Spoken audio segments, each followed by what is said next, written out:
Multidimensional theory is no longer just part of a good science fiction story. We have some scientific theories that support the idea of a parallel universe. However, multidimensional theory remains one of the most controversial theories in science. Today we find out where the edge of the universe is, whether the multiverse really exists, or is it just a philosophical concept? Let's take a closer look. Let's start from the beginning. Yes, here. Once our universe was born. Where is it? The question is irrelevant, because space as we know it does not yet exist. All matter, all things, time and space. Everything that was and was here was in one place. This place we call unity. Then the loneliness grew rapidly. There was a huge explosion. Stop. Let's take a look at the time. By the way, yes. So, 10 minus 43. We're in the Planck age. Here we will draw a before and after line. Until this moment, we are completely ignorant of events, phenomena, and laws of nature. Unity remains to us the most mysterious and unexplained state of the universe. All our theories and formulas stop working. Stephen Hawking explained it this way. The results of our observations confirm the hypothesis that the universe existed at a certain moment in time. But a moment of creation, a singularity, does not obey the laws of known physics. Unity appears to be a paradox. In theory, it should have infinite density and temperature, which is impossible in practice, because entropy approaches zero with infinite density, which does not correspond to infinite temperature. There are many such paradoxes. Let's go back to the Planck era. Why is it called that? This happened during the Planck time, the minimum measurable or detectable time in our universe, from 0 to 10 minutes to minus 43 seconds. During this period, the fundamental forces of physics, the electromagnetic, weak and strong interactions, were united as a single superforce, the super interaction between matter. Due to extreme conditions, this system was unstable, and the unity of force and matter was broken. A process we call matter asymmetry or baryon asymmetry almost gave rise to physical conditions, constants, and particles. From our point of view, this fact is unusual for modern physicists because neither the standard model of particle physics nor general relativity clearly explain why this should be so. Ironically, physicists predict that the Big Bang should have produced equal amounts of matter and antimatter. But in reality, we hardly ever see antimatter anywhere. What happened was the exact division into matter and antimatter. Matter has become the primary form of matter in the universe. The breaking of symmetry led to a second phase known as the Grand Unification Period. At that point, gravity finally becomes a separate force. The other three are still united as an electro-strong force. The universe was relatively less equal. There is a shift in its density. The second phase, the Great Unification Period, ends as quickly as it began, 10 minus 36 years since the creation of the universe. Then, a combination of various factors caused the universe to expand rapidly. One moment, the subatomic particles were the size of an orange, and the next moment, they expanded to the size of a galaxy. During the rapid expansion of the universe, it continued to grow rapidly. Some points in the universe were moving apart faster than the speed of light. This is an obvious contradiction, since it is not allowed to travel through space faster than the speed of light from the perspective of other observers of the universe. However, according to scientists, this contradiction is resolved because the distance between objects grows faster than the speed of light, and objects do not move through space faster than the speed of light. In fact, a new space is created between them. From now on, we'll forget a few more periods of the creation of the universe to get back to the main topic of this video. Let's say the universe has a volume that is uniform and relatively cool. The matter that dominates here is familiar to us, and almost the universe we live in with you, there are no stars and planets yet. But what form? To understand how the multiverse works, we need to understand the shape of our universe. It all depends on the density of the universe. The shape of our universe depends on the numerical value of the density parameter, omega, a term that appears in the equations used to model a uniformly isotropic universe.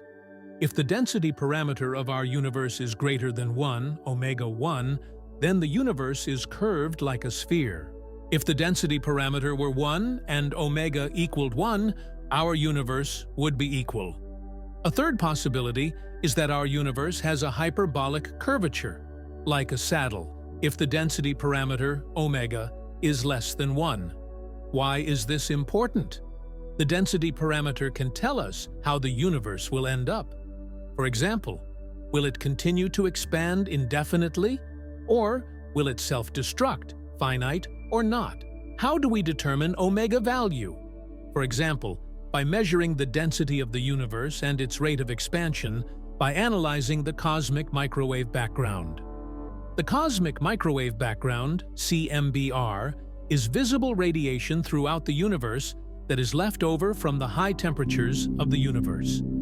The analysis recorded the change in temperature of the relic after the Big Bang. You've probably seen this picture a few times. After the Big Bang, there were small fluctuations in local temperatures throughout the universe. These changes are still visible in the CMBR and can be measured with high precision. The presence of this anisotropy in the CMBR both confirms the Big Bang model and allows the calculation of constant values such as the density parameter. The result is that our universe is flat. Omega is equal. The universe is flat because it is expanding without positive or negative curvature. Of course, this question remains a source of much debate in the scientific community. To allow us to explore the concept of the multiverse, let's take the universe as a fact. All modern electronics, from computers and smartphones to robots and space shuttles, are not possible without the solution of quantum equations, which can have not 1, 2, 3, 1,000, or 1,000,000 answers.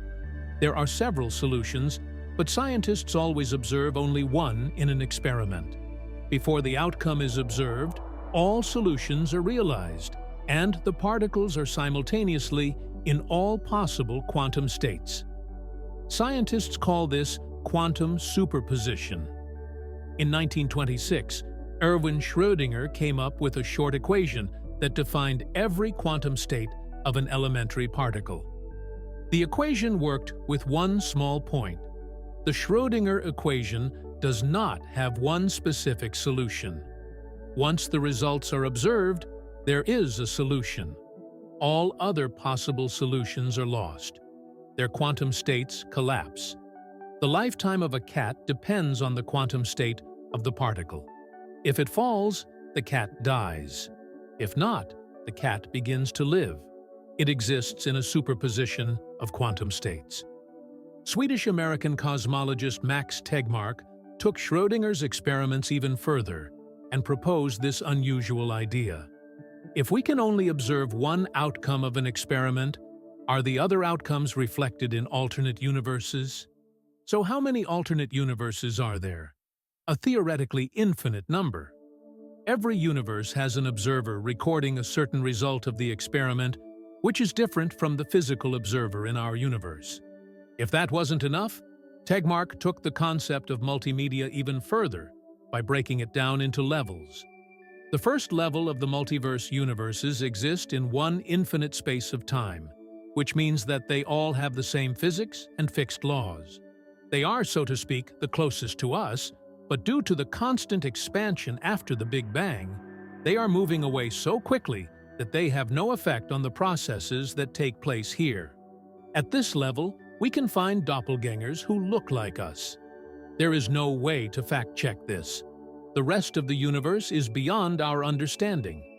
We cannot measure the status of the system. And for this exact reason, Tegmark's theory has remained an extravagant fantasy, as opposed to being considered a serious scientific opinion. After the Big Bang, it was before the traces of the multiverse appeared in cosmic inflation formulas. The second level of the multiverse. The second level is even more interesting because it combines the many universes created as a result of chaotic inflation, which resulted in many Big Bangs. In other words, these are worlds that have a different starting point than ours. In these worlds, the basic laws of nature are the same as ours, but the stable and elementary particles are different. After all, the worlds are multifaceted and infinitely diverse. There is an infinite number of variations because each of these universes has had its own evolutionary development in terms of chemical compounds and physics. Imagine that these worlds have the possibility of stars that never shine, atoms that disintegrate as they form, or, conversely, a form that we cannot imagine. Third degree.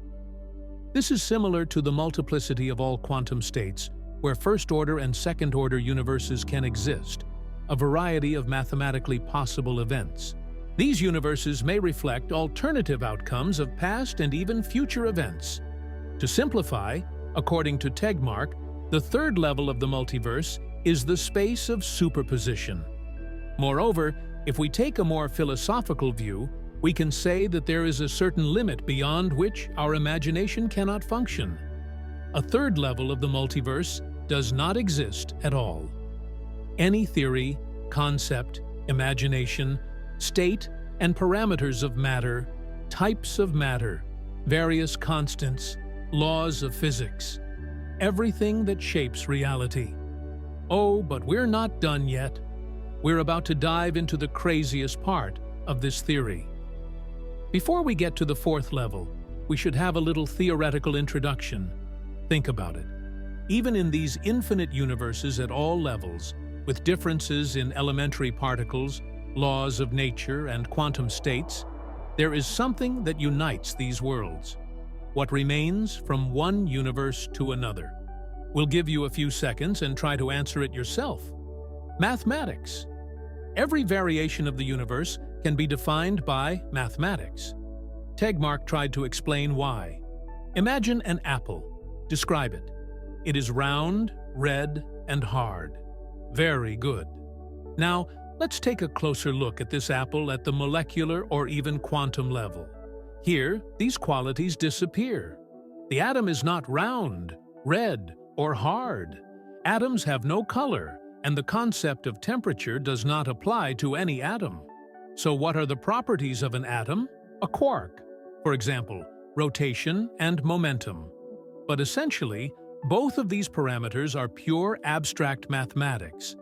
An unimportant essence, actually just numbers. If we are to believe the string theory, the elementary particles are the vibrations of some strings. These lines also have no mass. Their mass is created in the process of oscillating in fields called Higgs. A line does not represent a physical object strictly, it only represents a mathematical one. As a result, Tegmark came to a surprising but fundamental conclusion. At the most basic level, there is no physics, only mathematics. Everything around is nothing but abstract mathematical concepts. Mathematics does not explain nature. Mathematics is nature. The fourth level of the multiverse. The fourth level of the multiverse is a reality with different mathematical structures completely different from our own. And when we say completely, we mean completely. On the one hand, the question of what they are or how they differ is absurd, if not meaningless. It's another reality where the math is different, though.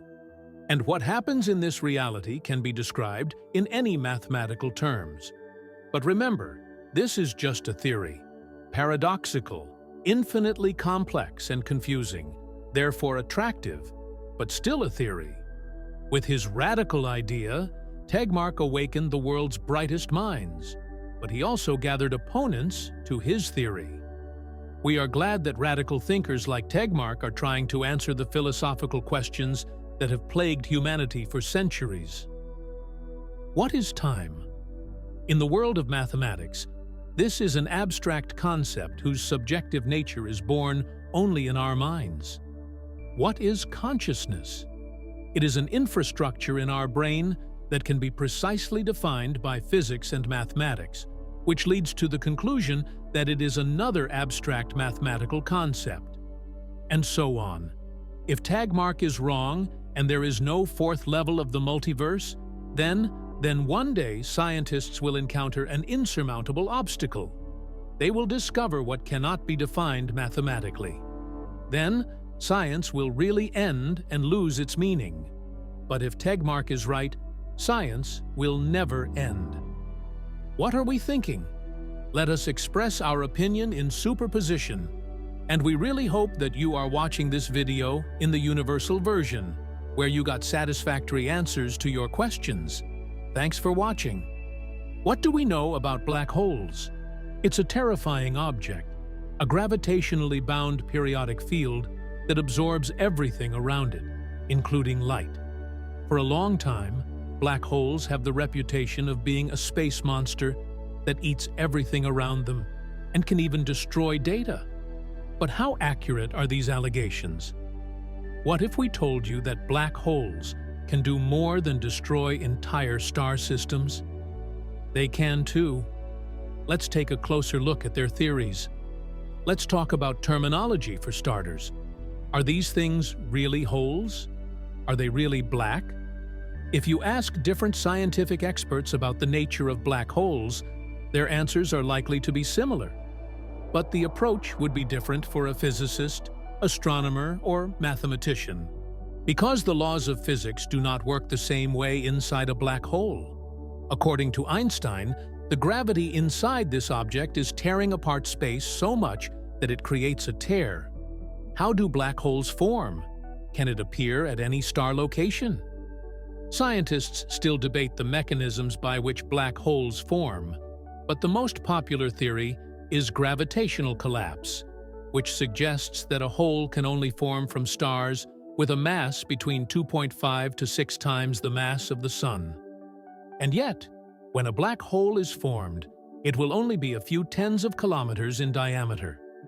By the way, if the Sun ever became a black hole, it would have a radius of only 1.9 miles, compared to its original radius of about 432,450 miles. What do these numbers mean? What determines the compression limit for a star to become a black hole? This is called the Schwarzschild radius, named after the astronomer Karl Schwarzschild, who first discovered this pattern.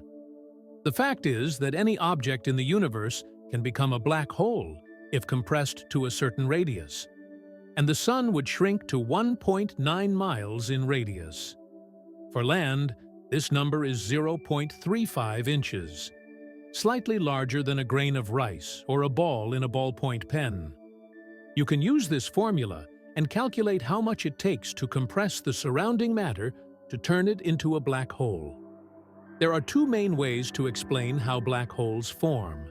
It was consistent with general relativity, which was consistent with quantum mechanics.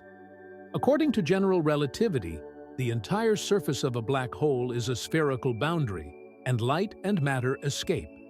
This is called the event horizon, when the gravitational force inside the black hole begins to swallow everything around it. This is not a return. Once you cross the event horizon, you can no longer escape.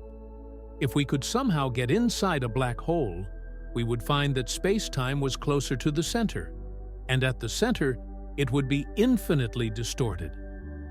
Scientists call this place the gravitational union. Here, the concepts of space and time no longer have meaning, and all known laws of physics do not apply. Of course, a black hole has no such surface. The event horizon is the boundary at which a black hole begins. Technically, you can't even call it a black hole in a geometric sense because it has no fixed shape or surface. You can't feel the event horizon. The easiest analogy: imagine you are in a completely dark room. You stumble upon a door that leads to the same room. In this case, the door is a real object in a specific location. Walking in a dark room and stumbling into a black hole would be a completely different story. You won't notice the transition. There is no hard physical boundary in front of a black hole. A black hole is a place where mass distorts space-time, and, as a result, no object can leave it after crossing its boundary. Anything that enters a black hole will be left beyond the horizon.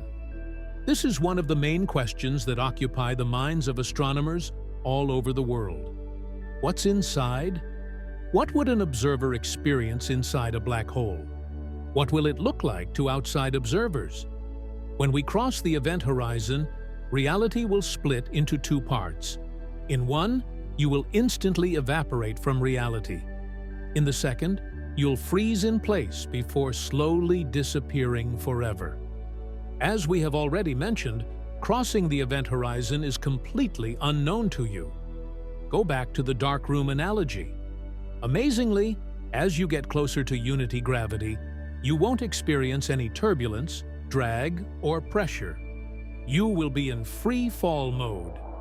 If we are talking about your subjective perception, there will be no horizon for you.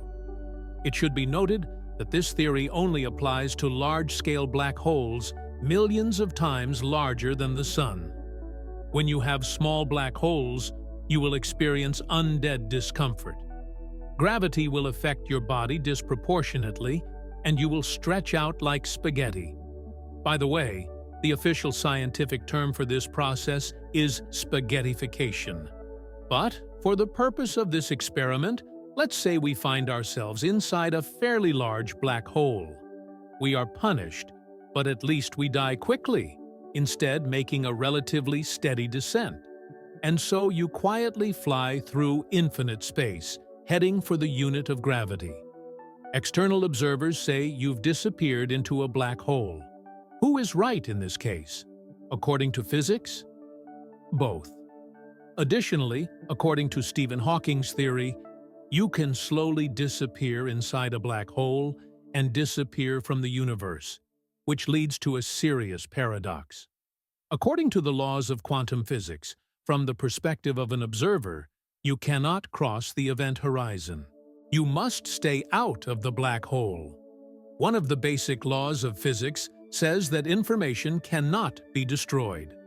When you're inside a black hole, you're physical, and the atoms in your body disappear. From an observer's point of view, this would defy the laws of physics. Stephen Hawking discovered, among other things, that black holes also evaporate. Virtual particles appear at the boundaries of the event horizon. Although the probability is low, one particle can be swallowed by a black hole, while the other becomes radiation and escapes. Hawking rays. Thus, a black hole can lose mass very slowly. A supermassive black hole created by the merger of several black holes would take 10 years to a power of 100 years to evaporate. And in theory, anything that enters a black hole ends up as we know it. All its matter is converted into heat, which contradicts the principle of intact information. This is what is known as the black hole information paradox. Fortunately, scientists have come close to unraveling this paradox, but not without some pitfalls. According to research conducted by students at Ohio University, black holes are actually giant fog balls, or, as they were called in the study, foosballs. Current theory suggests that a non-rotating, uncharged black hole is characterized by a single parameter: its mass. If an object enters a black hole, all of its properties and position at the time of the event will make no difference. All that will change as a result of this absorption is an increase in mass. There is a saying to describe this aspect: black holes have no hair. What I'm trying to say is that non-spinning and uncharged black holes of the same mass do not separate from each other. Although information about an object is stored inside a black hole, it has no effect on its radiation. But theoretical physicists have found an elegant solution to this paradox. According to this theory, all matter around us is made up of fine, vibrating quantum strings. To understand how they work, we need to imagine the strings of a musical instrument. Normal lines can vibrate, bend, and stiffen. The same may be true of quantum lines. Thus, according to theoretical physicists, a black hole can resemble a foosball made of quantum strings vibrating according to special quantum laws. In this case, we can imagine a black hole not as a space full of tightly packed particles, but as a ball of quantum strings. There is no uniformity in this theory, not even the interior of the hole. Space-time does not exist outside the event horizon, so you couldn't enter a black hole as an object. Your fall will change the vibrations of the foosball, which will affect the radiation emitted by the black hole. As a result, the data is not lost. The fuzzball theory helped solve another paradox in the physics of black holes. We mentioned Hawking radiation, but we did not mention that this hypothetical radiation mechanism from a black hole is related to the creation of virtual particles in a vacuum. Normally, these particles can be observed in the same way that we see the rays of sunlight and other high-temperature bodies. The difference between Hawking rays and electromagnetic radiation from celestial bodies such as stars is that, in the latter case, photons are produced by the interaction of elementary particles. Photons emitted during the lifetime of a black hole will have too large an entropy for the process to conform to the general principles of quantum mechanics. In short, entropy is a measure of the equal distribution of energy within the universe. The principles of quantum mechanics require that the entropy of a photon is lower than the entropy of a black hole. To solve this paradox, scientists looked at a phenomenon known as the worm paradigm. To calculate the entropy correctly, it is necessary to take into account the photons leaving the black hole's gravitational field, as well as the particles entering the black hole. If we consider a black hole as a classical general relativistic object, the equations with the event horizon and singularity are inconsistent. However, if black holes are treated like string theory, like a foosball, this problem is solved. Recently, in January 2022, the old Hubble brought another surprise related to black holes. The radiation we discussed can directly affect the process of star formation, illuminating stars in the far reaches of space, as if confirming the foosball theory. While observing the distant Heinz 210 galaxy, Hubble detected radiation streaming toward a dense cocoon of gas somewhere around the galaxy's center, likely a black hole. Spectroscopy showed that the radiation, traveling at about 1 million miles per hour, hit the dense gas formation and changed its density. This is the opposite of the effect observed in more massive galaxies. There, matter approaching a black hole flows with the surrounding magnetic fields, creating fiery explosions of plasma. These jets travel at speeds close to the speed of light. Any gas clouds that enter the path of these jets ejected by the black hole will be extremely hot, limiting their ability to cool and form stars. Matter cannot accumulate in a star. At the center of Heinz, 2-10 is a less massive black hole, and the gas it emits is compressed just enough to start the process of star formation. Heinz 2-10 is only 30 million light-years away, close enough for the Hubble Space Telescope to record images and spectroscopic evidence of black hole radiation. Scientists expect that more research will be devoted to the study of black holes in such dwarf galaxies in the future. This could be the key to solving the mystery of the origin of supermassive black holes in the early universe. The key information may be related to the mass of the galaxy and the black hole at its center. These types of studies once again raise the profile of black holes. Along with getting out, they can. This is another reason for a new approach to black holes. Not like some scary monster lurking in the depths of space, but like amazing, unique things that are turning our understanding of space upside down.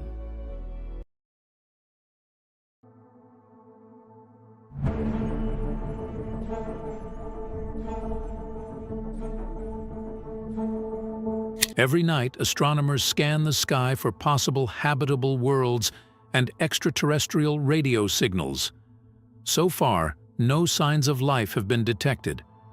But are all these searches in vain? Are we alone? This is a very important question, because the answer has a lot to do with our place in this vast expanse of space. There is one hypothesis, called the unique Earth hypothesis, that says we shouldn't look for life in other stars. But is this hypothesis correct? We'll start with the broader concepts, then focus on the hypothesis itself, and then look at recent discoveries to see if they fit. Here is our proposed plan. We haven't talked about this kind of theory on our channel yet. We cover a lot of different topics, so what comes next will be particularly interesting. You've probably heard the term habitable zone around a star. Well, the place where exoplanets are at a suitable distance for the origin of life, where it's not too hot but not too cold either, is also called the Goldilocks zone. But did you know that a galaxy also has its own habitable zone? And not all galaxies are habitable. The further a star is from the galactic nucleus, the lower its metallicity, i.e., the lower the amount of elements heavier than helium.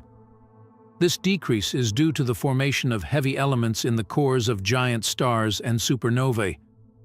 Such stars are concentrated in much higher concentrations near the galactic core because there is enough material there for them to form, which means that the most distant stars in the galaxy lack the ingredients for life. A supermassive black hole is usually at the center of a galaxy. It can emit huge amounts of X-rays and gamma rays. All nearby exoplanets are constantly exposed to this deadly radiation. Life could never thrive in such conditions. Our galaxy is of the spiral type, with dense arms extending to the edges. Such arms also become destructive to life. Here, stars regularly pass close to each other and disrupt the orbits of exoplanets. Imagine if Earth suddenly entered Mercury's orbit. In addition, these regions also have the problem of nearby supernovae. As supermassive black holes, they regularly emit deadly radiation.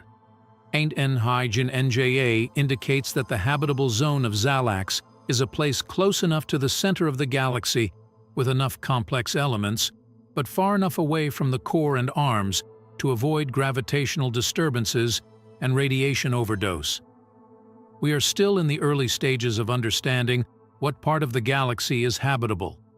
For the Milky Way, all of these factors would make most stars unsuitable for life. The remaining stars must be of the right type and planetary structure for life.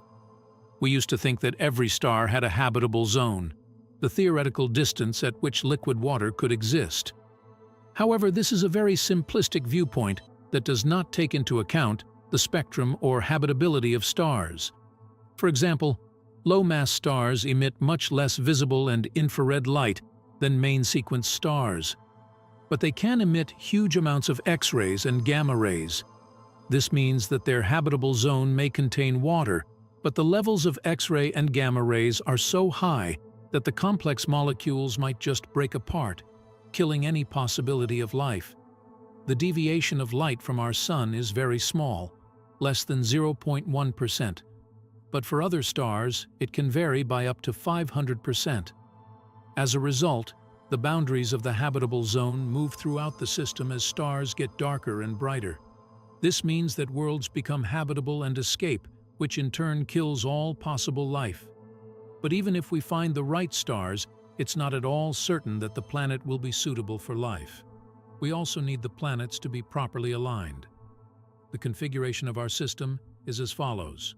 Rocky planets are close to the star, while gas giants are farther away. Rare in other star systems. Most only have rocky worlds or gas giants near stars known as hot Jupiters. But in our case, it was this unique setup that helped give birth to life. There is a direct correlation between the number of planets in a star system and their circular orbits. Systems with only 1 or 2 exoplanets tend to have highly elliptical orbits, meaning that an exoplanet can go in and out of the star's habitable zone during the course of a year, again destroying life. However, systems with increasingly large exoplanets have orbital resonances. This creates much more circular and stable orbits, so an exoplanet can remain in the habitable zone all year round. Orbital resonance is too complicated, but the point is that such a system is balanced and keeps each planet where it should be. And as the Earth begins to approach the Sun, orbital resonances pull it back, and vice versa. But even if we get orbital resonances, rocky inner worlds, and outer gaseous exoplanets, the likelihood of finding life there is slim. Models of the early solar system show that Jupiter was crucial to the origin and development of life on our planet. Jupiter has orbital resonance with every asteroid in the asteroid belt, keeping them between itself and Mars.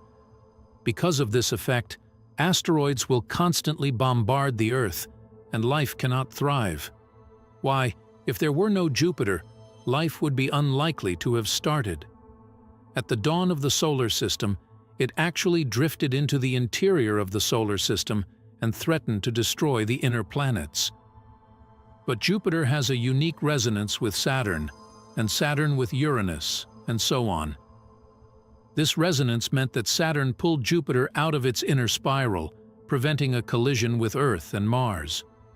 Consequently, for life to arise on an exoplanet like Earth, we need, among other things, a unique planetary arrangement. But that's not enough. It also requires the right type of planet and satellites to become habitable. First, the size of the planet requires the right gravity, or it can be very unfriendly. If there is too much light, the atmosphere and liquid water can simply escape into space. This is exactly what happened with Mars. Also, the planet's atmosphere must have the right composition, or it will be uninhabitable, like Venus. Its atmosphere has a high concentration of carbon dioxide, making it the hottest planet in the solar system, even though it is in the habitable zone. The geologic forces created by plate tectonics, mountains, volcanoes, earthquakes, and deep-sea trenches are crucial for life. First, we believe that life had to have originated around hydrothermal vents caused by tectonics, so it could not have existed without them. And secondly, tectonics is very important for complex life, but more on that later. Tectonics occurs when molten rock mixes with the Earth's core. This iron-rich magma rises to the surface and helps create Earth's magnetic field. The field that protects the planet from the solar wind and is an important shield not only for organisms but also for the atmosphere. Without a magnetic field, as we know, the Earth would quickly become uninhabitable. Our tectonics is aided by the radioactive decay of the planet's core, internal heat, and suddenly, the Moon. Our month is unusual. It is by far the largest moon for its planetary size, with a mass of 27% of Earth's mass. This means that its gravitational pull on the Earth is enormous. This creates tidal friction and heats the planet's mantle. And without a massive moon, we may not have vital tectonics. But the moon does something else. It stabilizes its axial tilt. The Earth, as we know it, rotates at a slight tilt, which is why we have seasons. The moon's tidal forces keep its tilt constant and stable. You can see how many shades there are. Suppose we found an exoplanet with the right planetary structure, the right size, the right composition, plate tectonics, and a large exoluna around the right stars in the habitable zone of the galaxy. Will there be life? Probably, yes, we do. Scientists are currently studying Mars to see if life existed on it billions of years ago when it had oceans, plate tectonics, and a dense atmosphere. If evidence is found, there is almost certainly life on these distant worlds. But it's important to realize, not complex life, but simple life. More than bacteria. Complex life, such as multicellular or intelligent life, requires special conditions. In fact, life has existed on Earth for at least 3.5 billion years, but truly complex multicellular life first appeared only 540 million years ago. For 3 billion years, only the simplest organisms lived on Earth. Little by little, much more complex structures began to evolve. But it is still very far from animals and plants now. These early multicellular organisms resembled an amoeba and consisted only of mountain cells. But you know what's amazing? This cooperation of cells seems a complete coincidence. The probability of this event happening again is negligible, as it took 800 million years. There is a high probability that multicellular life is pure chance. But that's still not hard life. It took a natural revolution to create our complex ecosystems. It happened about 541 million years ago in the Cambrian explosion. Imagine that the Ice Age has just ended. The Earth is gradually warming. Glaciers are flowing down from mountainous regions, releasing massive amounts of nutrients into the oceans. Algal blooms are in full bloom, and the atmosphere is filled with oxygen. Those nutrient-rich mountain ranges only came about because of tectonics, so the Cambrian explosion could not have happened without it. Thus, tectonics seems crucial to complex life. The abundance of nutrients and oxygen meant that organisms could afford to burn energy and move elsewhere to feed. Some then evolved to prey on other species. In a few million years, life evolved from very simple sponge vacuoles to crustaceans, squids, vertebrates, and sea stars. We talk about life all the time, but understand, we can't call these Cambrian creatures intelligent. Do you know what I mean? To summarize, what does a planet need for life to exist? A planet has to be in a habitable part of the galaxy, have the right type of star, the right type of orbit, the right type of planetary neighbors, the right size, the right composition, the right tectonics, a large moon, and a natural disaster that results in multicellular life. There are so many factors. It turns out that Earth is incredibly unique, and the odds of finding a duplicate are vanishingly small. Or maybe we're looking at it wrong. In recent years, this hypothesis has run into a out-of-nowhere kind of problem. Some satellites of Jupiter and Saturn have liquid water beneath the surface and probably have hydrothermal vents. Here's how they can hide life. This has led some scientists to question the unique Earth hypothesis. If we detect life on distant ocean moons, it should be so simple that this hypothesis will have to be rejected because we have a new model for colonizing a planet, or rather, a satellite. In addition, there are many Jupiter-type planets in the galaxy. And since both of our gas giants, Jupiter and Saturn, have oceanic satellites, I'm referring mainly to Enceladus and Europa, we can expect that there are many fully habitable exolunes. We may never find a twin Earth, but there seems to be a strong possibility that somewhere in space we may find worlds and other life even more alien than our own. It is no secret that at the center of the Earth is a very hot core. Did you know that it is getting colder slowly but surely? What happens when that happens? Simply put, it's becoming. And to be a little more specific, the planet's rotation is slowing down, which is significantly reshaping the Earth's crust. But that's not a bad thing. Convection currents in the mantle disappear, which means the planetary dynamo disappears. The Earth loses its magnetic field and becomes completely defenseless against cosmic radiation that destroys all life on the surface. This bleak picture ends with the solar wind blowing smoothly from Earth into the atmosphere and changing the view of our planet Mars. All in all, the outlook is not bright. But our goal is not to scare you about the end of the world. We're talking about something else. We talk about the interior of our Earth because few people know that it also has an outer core and is in a liquid state. How do we know this? After watching this video, you are probably even more afraid of earthquakes.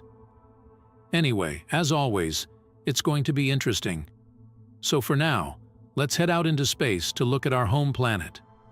Looking at this insanely beautiful little ball, we see that it is about 70% covered in water. There's no secret.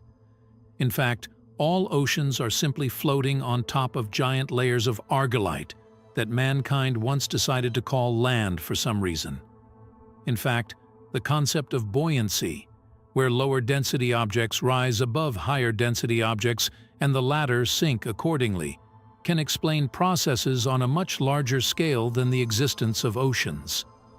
Similarly, we can explain why ice, a solid, can float on top of liquid water, why helium-filled balloons float in the atmosphere, and why rocks sink when we throw them in a pond. The latter simply requires a different way of looking at things. Rocks don't sink, and the water, which is less dense, rises around the rock, and this same principle of buoyancy explains the layered structure of our planet. In fact, the rarefied atmosphere of all layers of our planet's crust floats only on the liquid ocean, which in turn crawls over the crust, moving through the even denser mantle. The mantle is ultimately unable to descend to its lowest and densest point, the core. Ideally, the most stable state the Earth could be in would be layered like an onion. The densest elements would be closer to the center, and each outer layer would consist of progressively less dense elements. In fact, each earthquake is a sign that the planet has come one step closer to its ideal, because after each earthquake, the speed of its rotation, although insignificant, but still increases. This is exactly how our world, and other planets as well, are organized. All that remains is to remember where all these elements come from. Long ago, there was almost nothing in the universe except hydrogen and helium. The heavier elements were created by the stars and returned to the universe after their deaths to form the next generation of celestial bodies. But for Saros, a whole cocktail of new elements was born.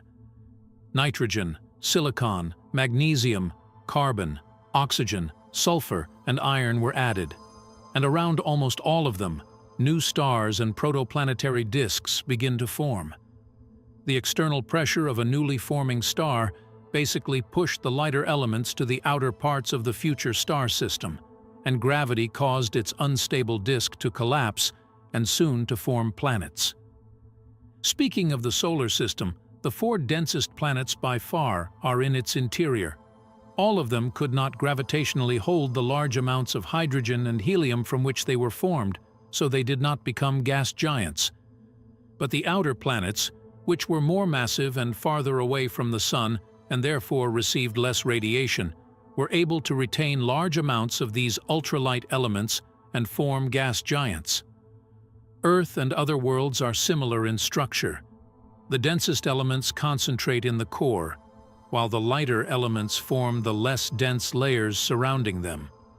Not surprisingly, the heaviest and most stable element in the Earth's core, iron, has become the most abundant element, and huge masses of it are formed by supernovae. But not everyone knows that between the solid core and the mantle is a 2,000-kilometer-long layer of liquid called the outer core. Our planet has a liquid layer that makes up 30% of its total mass.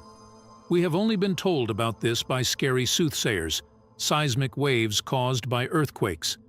There are 2 types of seismic waves during an earthquake. A pi wave, also known as a primary pressure wave, is a type of pulse on a stressed surface. The E wave, also known as the secondary transverse wave. Its journey is like the movement of a wave across the surface of the sea. Both waves travel outward from the point of origin, spreading their vibratory effects not only over the surface near their epicenter, but also around the world. Therefore, seismic monitoring stations analyze both types of waves. However, S waves do not propagate through a fluid, unlike P waves, which not only can travel straight through a fluid, but can also be refracted. As a result, we know that the Earth has a liquid outer core, a solid mantle on the outside, and a solid core on the inside. This is why the heaviest and densest elements are in the core of the planet. But why is the outer core in a liquid state? All the elements we know, and with them iron, are the same in many forms, depending not only on pressure but also on temperature. The problem is that iron is much more complex than most of the elements we know. It is capable of various crystalline solid forms, but today we are not at all interested in talking about normal pressure. No, we're going to the Earth's core, where the pressure is hundreds of times higher than water pressure, and millions of times higher than atmospheric pressure. But first, it's important to realize that the atmosphere has a density of about 0.001 gigapascals, and the inner core has a density of about 360 gigapascals. 330 gigapascals requires simply amazing temperatures comparable to the surface temperature of the Sun, which, I remind you, makes it possible to melt iron. However, at the same temperatures but lower pressure, iron easily remains liquid and solidifies as the pressure increases. How does it threaten the Earth's core? The highest temperature at the center of the Earth is just below 6,000 Kelvin, the same level at which the melting point of iron at the boundary between the inner and outer core is also at, according to recent estimates. Our dear Earth is gradually cooling down. It radiates heat into space faster than it produces heat itself through radioactive decay. Inside the Earth, the internal temperature drops, but the pressure remains constant. In other words, our home planet was still this warm creature waiting to be born. Its temperature was much higher than it is now. Perhaps the entire core was once liquid, and now that it is cooling, the inner core continues to grow. The final stage is complete cooling and the formation of a giant lump of iron inside our planet. The density of solid iron and its sheer mass causes our planet to shrink, which is why we get just a huge number of earthquakes. To summarize, the fluidity of the core is due to its temperature, which allows the iron to melt, though only where the pressure is reduced. And the Earth is getting older and colder. More and more areas of the core solidify, and because of this, our beautiful planet is constantly shrinking, albeit very slowly. If you want to know what this looks like, take a look at present-day Mercury. Here, you can see the same huge edges of the largest ones. Mercury itself took a long time to cool down and shrank very hard, causing giant cracks of tens or even hundreds of kilometers to appear there. We just need to remember that every earthquake is a wake-up call. That means only one thing. Earth is a little closer to finally cooling and solidifying. If you were offered to visit any part of the solar system, where would you go? Perhaps you would choose the inner part where our rocky planets Mars, Venus, Mercury are located. Or maybe you want to go outside and look at Saturn, Jupiter, or Uranus. Or you can travel beyond the orbit of Neptune to see Pluto and Poscope. We suggest you go to the part of the solar system where Mars's mansions have ended, but Jupiter's dominion has not yet begun. Straight to the asteroid belt. This mysterious place contains many marvelous objects that can tell us a lot of interesting things. This is where NASA plans to send its new spacecraft to study one of its inhabitants in detail, asteroid Psycho 16. This subject is special. It's been called the savior of mankind. The asteroid belt is often referred to as the main asteroid belt or simply the main belt, thus emphasizing its difference from other similar areas of small planet clusters, such as the Kuiper belt and the cluster of scattered disk objects or the Oort cloud. The total mass of the main belt is equal to about 4% of the Moon's mass, with more than half concentrated in the four largest objects: Ceres, Pallida, Vesta, and Hygeia. Ceres is the largest and only dwarf planet in the main belt, measuring more than 950 kilometers in diameter and twice the combined mass of Pallida and Vesta. But most asteroids, of which there are several million, are much smaller, down to a few tens of meters. In addition, asteroids are so widespread in this region of space that they have not harmed any spacecraft passing through the region.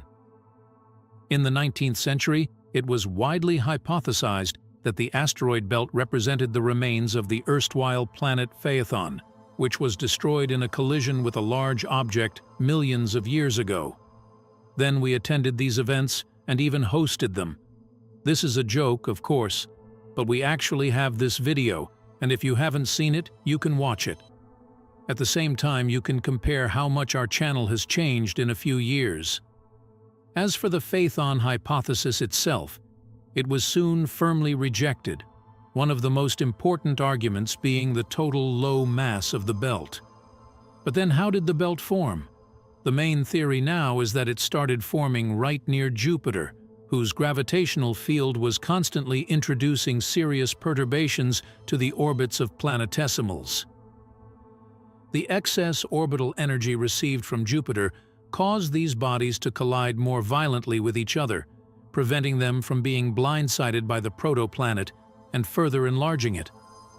As a result, most of the planetesimals were fragmented into numerous small fragments, most of which were either ejected outside the solar system, which explains the low density of the asteroid belt, or moved into elongated orbits on which they, getting into the inner region of the solar system, collided with the planets of the Earth group.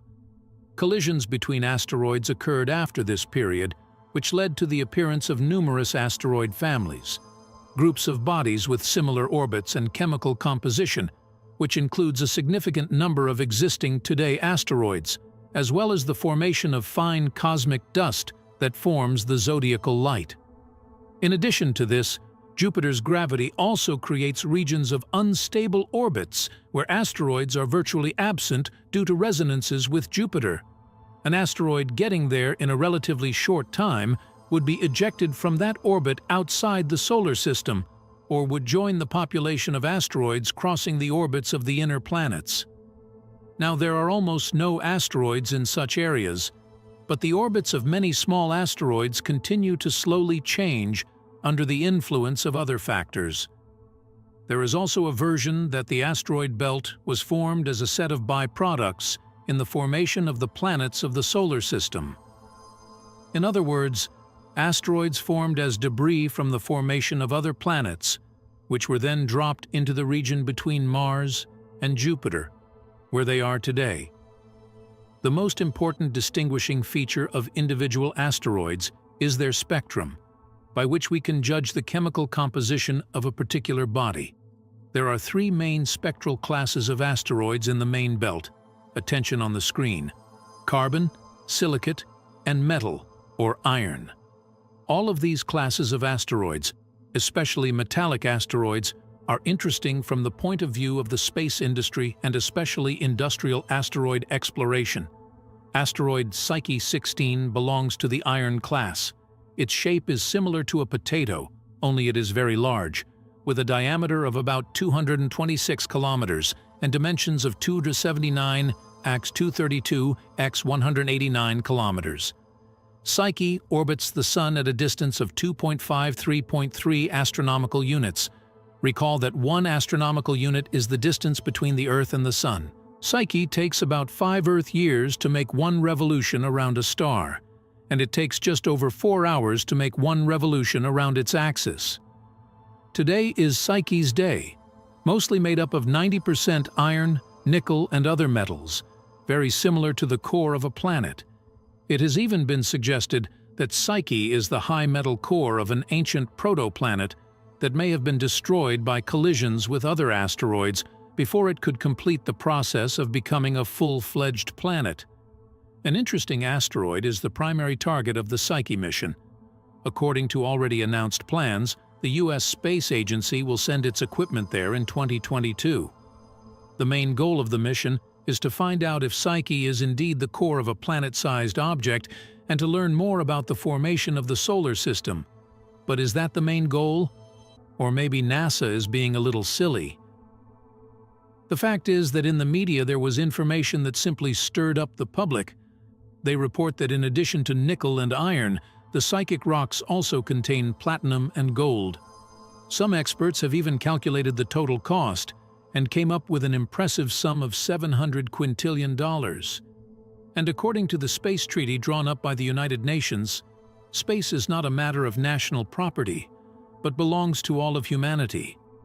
It turns out that this money is enough to eradicate poverty on Earth forever, because each of us is entitled to about $2 billion.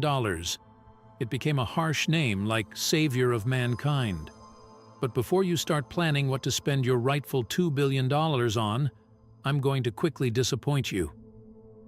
There is no gold and platinum for the Psyche, even in such quantities. It's a complete fabrication. But so popular that even NASA had to step in to assuage the gullible minds of the dubious article.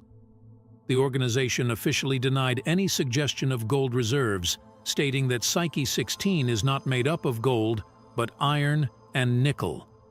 NASA also claimed that even if Psyche-16 was full of gold, the cost of mining would be too high, and therefore the profit would be zero. But of course, this NASA claim can be refuted. They say they are deliberately not hiding the duty to destroy everything under them. But let's think about this. No satellite spectrometer can detect gold. It can only be determined by some circumstantial evidence. Furthermore, it is not known exactly how gold is normally formed today. Just theories. How is it suddenly known that the Psyche has reserves and so many? It is believed that gold is formed during the explosion or collapse of a supernova due to the collapse of neutron stars. According to this theory, after an explosion, metal and metal-containing dust, including heavy metals such as gold, are ejected into space where they later condense. That's exactly what happened in the solar system. And since the Earth was in a molten state right after birth, almost all the gold on Earth is in the core. The logic here is probably this. Since Psyche is thought to be the core of an amorphous planet, this means that it, like Earth, is full of gold. That's about it. Of course, our solar system is rich in mineral resources, and there are indeed many resources that can be turned into money. The entire space market is already worth hundreds of billions. More and more people are talking about it, including us here on the channel. We made a video about it. And it is inevitable that development of these resources will begin in the near future. And while some companies believe that asteroid mining is the most promising industry in space, such as NASA's Psyche asteroid mission, in reality, it is probably purely scientific in nature and aimed at studying the formation of the solar system.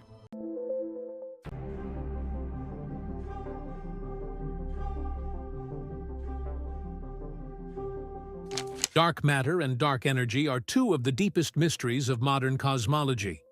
They are invisible and undetectable by conventional means, but their presence can be determined by their gravitational effects and their influence on the expansion of the universe. Together, they make up about 95% of the total mass and energy of the universe, with dark matter accounting for about 27% and dark energy for about 68%, and ordinary matter, everything we can see and interact with, making up only a small fraction. Dark matter is a form of matter that does not emit, absorb, or reflect light, making it completely invisible to electromagnetic radiation and thus extremely difficult to detect directly. Its existence was first hypothesized in the 1930s by Swiss astronomer Fritz Zwicky. He observed that galaxies within clusters move at speeds that suggest the presence of much more mass than can be accounted for by visible matter alone. Since then, additional data from galaxy rotation curves, gravitational lensing, and the cosmic microwave background radiation have confirmed the existence of dark matter. Despite its invisibility, dark matter exerts a gravitational influence, affecting the structure and formation of galaxies and galaxy clusters. It acts as a cosmic framework around which visible matter accumulates and forms the large-scale structures observed in the universe. Dark energy, on the other hand, is the mysterious force that drives the accelerated expansion of the universe. The discovery of dark energy in the late 1990s came as a significant surprise to astronomers, who had expected that the expansion of the universe might be slowed by the gravitational pull of its contents. Instead, observations of distant supernovae have shown that galaxies are moving away from each other at an accelerating rate. Dark energy is believed to be a property of space itself, uniformly distributed throughout the universe and not diminishing as space expands. Its nature is even less understood than that of dark matter, and it poses a fundamental challenge to our understanding of the laws of physics because it does not fit into the standard model of particle physics or general relativity. Dark matter, which makes up about 27% of the universe, interacts with ordinary matter through gravity. It does not emit, absorb, or reflect light, making it invisible and detectable only through gravitational influence. The presence of dark matter can be inferred from its gravitational attraction to galaxies and galaxy clusters, affecting their rotation rate and distribution. This invisible matter acts as a cosmic framework, providing the gravity necessary for galaxies to form and cluster. In the early universe, the gravitational attraction of dark matter helped to amplify small inhomogeneities left by quantum fluctuations, leading to the formation of large-scale structures such as galaxies and galaxy clusters. These structures create potential wells within which ordinary matter can collect and cool, leading to star formation and the subsequent synthesis of heavier elements through nucleosynthesis in stars. Dark energy, on the other hand, makes up about 68% of the universe and is believed to be responsible for its accelerated expansion.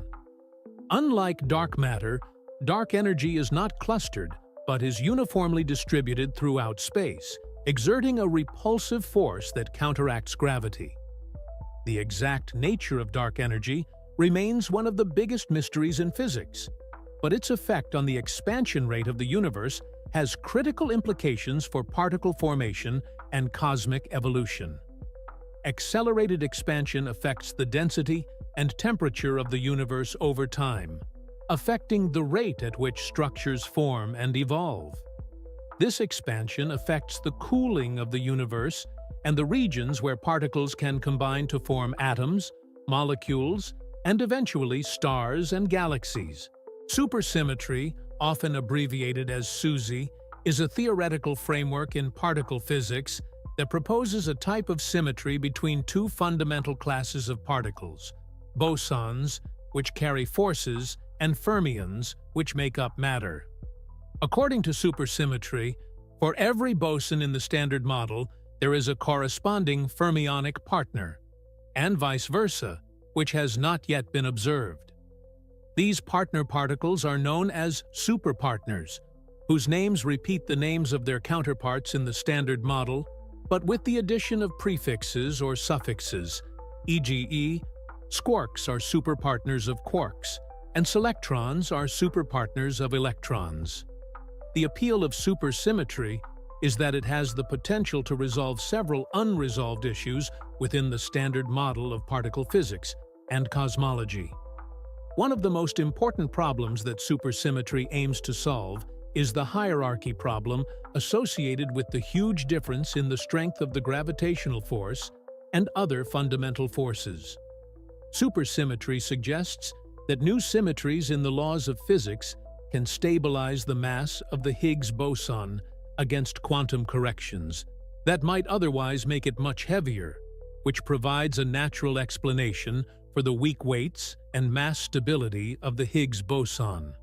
Moreover, supersymmetry is the leading candidate for explaining dark matter, a mysterious substance that makes up about 27% of the universe but does not emit, absorb, or reflect light. Supersymmetric particles, especially the lightest supersymmetric particle, the LSP, are stable, electrically neutral, and weakly interact with each other, making them excellent candidates for dark matter. If these particles exist, they can explain the gravitational effects attributed to dark matter in galaxies and galaxy clusters. Despite the elegant theoretical rationale and the convincing solutions it offers for some of the most difficult questions in physics, no direct evidence for the existence of supersymmetry has yet been found.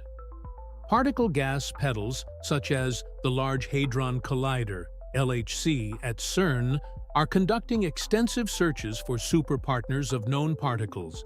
However, at the time of my last update, these efforts had not yet led to the discovery of supersymmetric particles, which has led to increased constraints on supersymmetric models, and pushed the predicted masses of superpartners to large values that are beyond the reach of current experiments.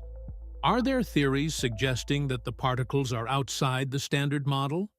There are several compelling theories suggesting the existence of particles other than those described in the Standard Model of particle physics. These theories attempt to address the limitations of the Standard Model and issues such as the nature of dark matter, the hierarchy problem, and the unification of forces.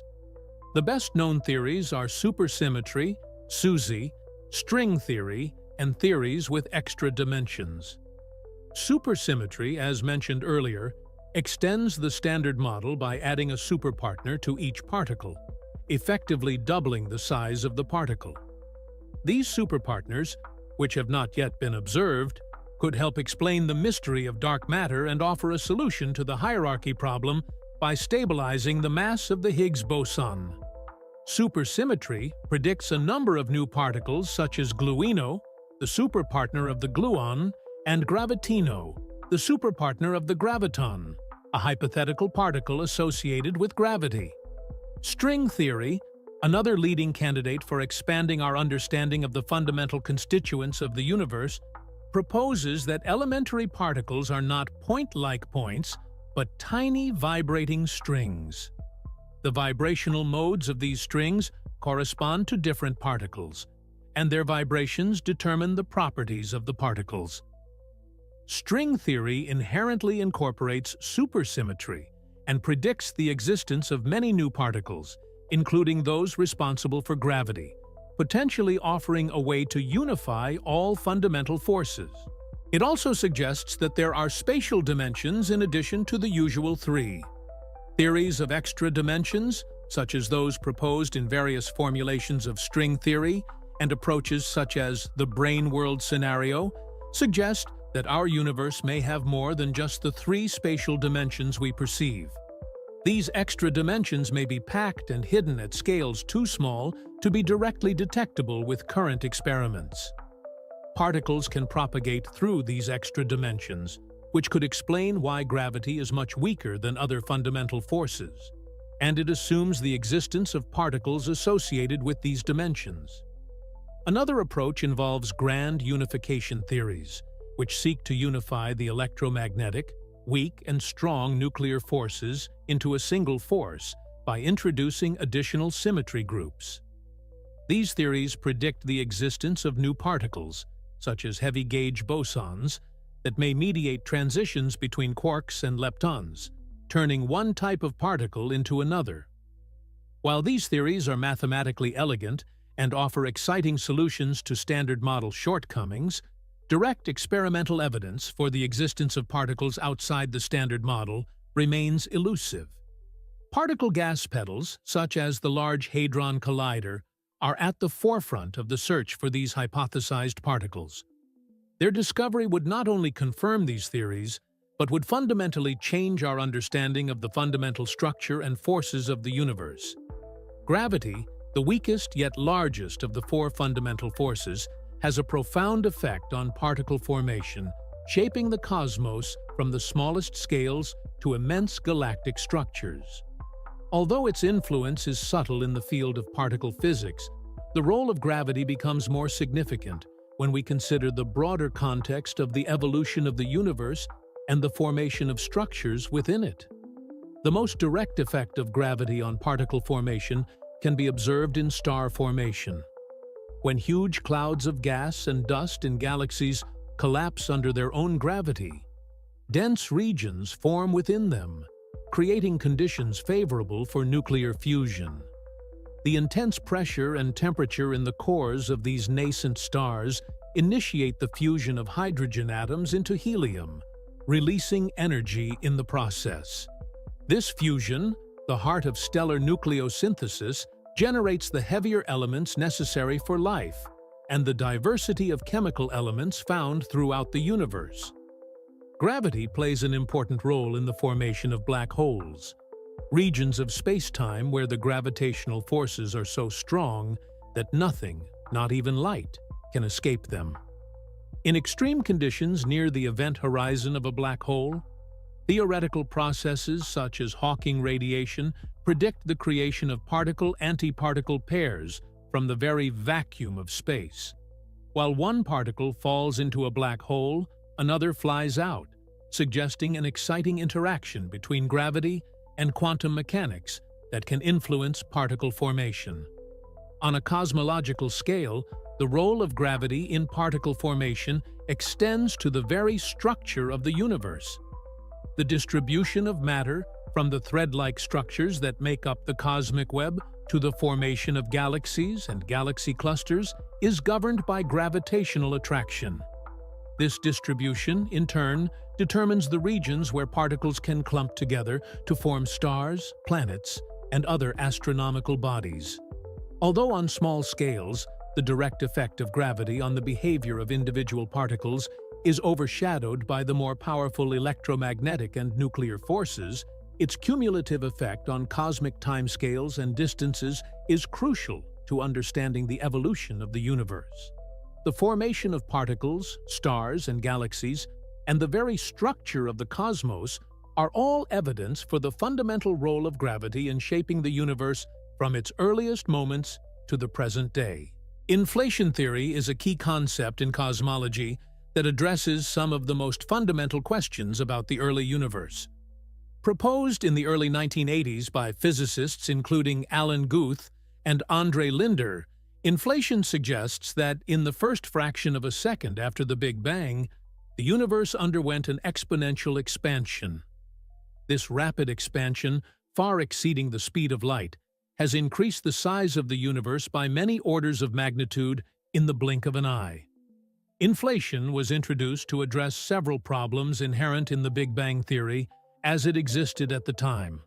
One of these is the horizon problem, which raises the question of how parts of the universe that are now widely separated could have been at the same temperature if light has not had time to travel between them since the universe's inception. Inflation explains that these regions were once close together and then were pushed apart by rapid expansion, allowing them to come to thermal equilibrium before they were separated beyond the horizon of causality. Another issue that inflation addresses is the flatness problem. Observations show that the universe is remarkably flat. That is, it conforms to the geometry described by Euclidean geometry on large scales, which requires fine-tuning of the initial conditions if the universe were to expand at a constant rate after the Big Bang. Inflation elegantly solves this problem by blurring any curvature in the fabric of the early universe. This causes the universe to appear flat on large scales, which is what is observed. Inflation also provides an explanation for the origin of the large-scale structure of the universe. The theory predicts that tiny quantum fluctuations in the early universe were stretched to astronomical scales by inflationary expansion. These fluctuations then served as seeds for the growth of structures in the universe, such as galaxies and galaxy clusters, through gravitational attraction. Inflation theory is supported by observations of the cosmic microwave background radiation, the afterglow of the Big Bang, in which small temperature fluctuations are observed, consistent with the predictions of inflation. These observations have cemented inflation as a cornerstone of our understanding of the early universe, even though this theory pushes the boundaries of modern physics. Although inflation theory has greatly expanded our understanding of the early moments of the cosmos, it also raises new questions, such as what caused inflation to begin and what stopped it. Various models of inflation have been proposed, some of which incorporate ideas from quantum field theory and string theory, in an attempt to provide a more complete picture of these dynamics. So how does inflation explain the uniformity of the cosmic microwave background? Inflationary theory offers a compelling explanation for the homogeneity observed in the cosmic microwave background, CMB, a weak afterglow of radiation that permeates the universe after the Big Bang. The CMB represents a nearly uniform temperature across the sky, with incredibly small variations, about 1 part in 100,000. This homogeneity, combined with isotropy, the sameness in all directions of the universe on large scales, presented a serious mystery to cosmologists before the advent of inflationary theory. Given the vastness of the universe and the finite speed of light, regions on opposite sides of the observable universe have not had enough time since the Big Bang to exchange heat or light and come to thermal equilibrium. This dilemma, known as the horizon problem, has raised questions about how the CMB can be so remarkably uniform. Inflation solves this puzzle by proposing a period of exponential expansion shortly after the Big Bang. According to inflationary theory, the observable universe expanded from tiny subatomic size to macroscopic size in less than a trillionth of a second. This rapid expansion means that regions now on opposite sides of the observable universe were once close together, within causal contact, before inflation separated them. These regions were able to come to thermal equilibrium by exchanging energy and smoothing out temperature differences before being stretched across the sky by inflation. Thus, when we look at the CMB, we see a snapshot of a much smaller homogeneous universe stretched across the vastness of space, which explains its uniform temperature. The small temperature fluctuations we observe in the MDB are explained by quantum fluctuations in the density of the universe that were present just before inflation. These fluctuations, once minuscule, were amplified by the inflationary expansion and spread to cosmic scales, forming the seeds of the large-scale structure of the universe, such as galaxies and galaxy clusters. The patterns of these fluctuations in the CMB have been accurately measured by experiments such as the Cosmic Background Explorer, COBE, the Wilkinson Microwave Anisotropy Probe, WMAP, and the Planck satellite, providing strong support for the inflationary model. Antimatter is a fundamental concept in physics that mirrors the properties of matter, but with opposite charges. For every type of particle that makes up matter, there is a corresponding antiparticle that makes up antimatter. These antiparticles have the same mass as their matter counterparts, but have opposite electric charge and different quantum numbers. The most famous examples are the positron, the antiparticle of the electron, the antiproton, which carries a positive charge, and the antiproton, which has the same mass as the proton but a negative charge. The existence of antimatter was first predicted by British physicist Paul Dirac in 1928, based on his work on expanding the equations of quantum mechanics to take into account the theory of special relativity. Dirac's equations assumed the existence of particles that have the same mass as electrons but opposite charge. This prediction was confirmed in 1932 when Carl Anderson discovered the positron. This discovery was revolutionary because it provided the first evidence for the existence of antimatter and confirmed Dirac's theoretical framework. When a particle of matter collides with an equivalent antiparticle, they annihilate each other in an energy explosion, usually producing gamma rays. This annihilation process shows the equivalence of mass and energy described by Einstein's MPMC quadratic equation, and is an integral part of the interaction between antimatter and matter.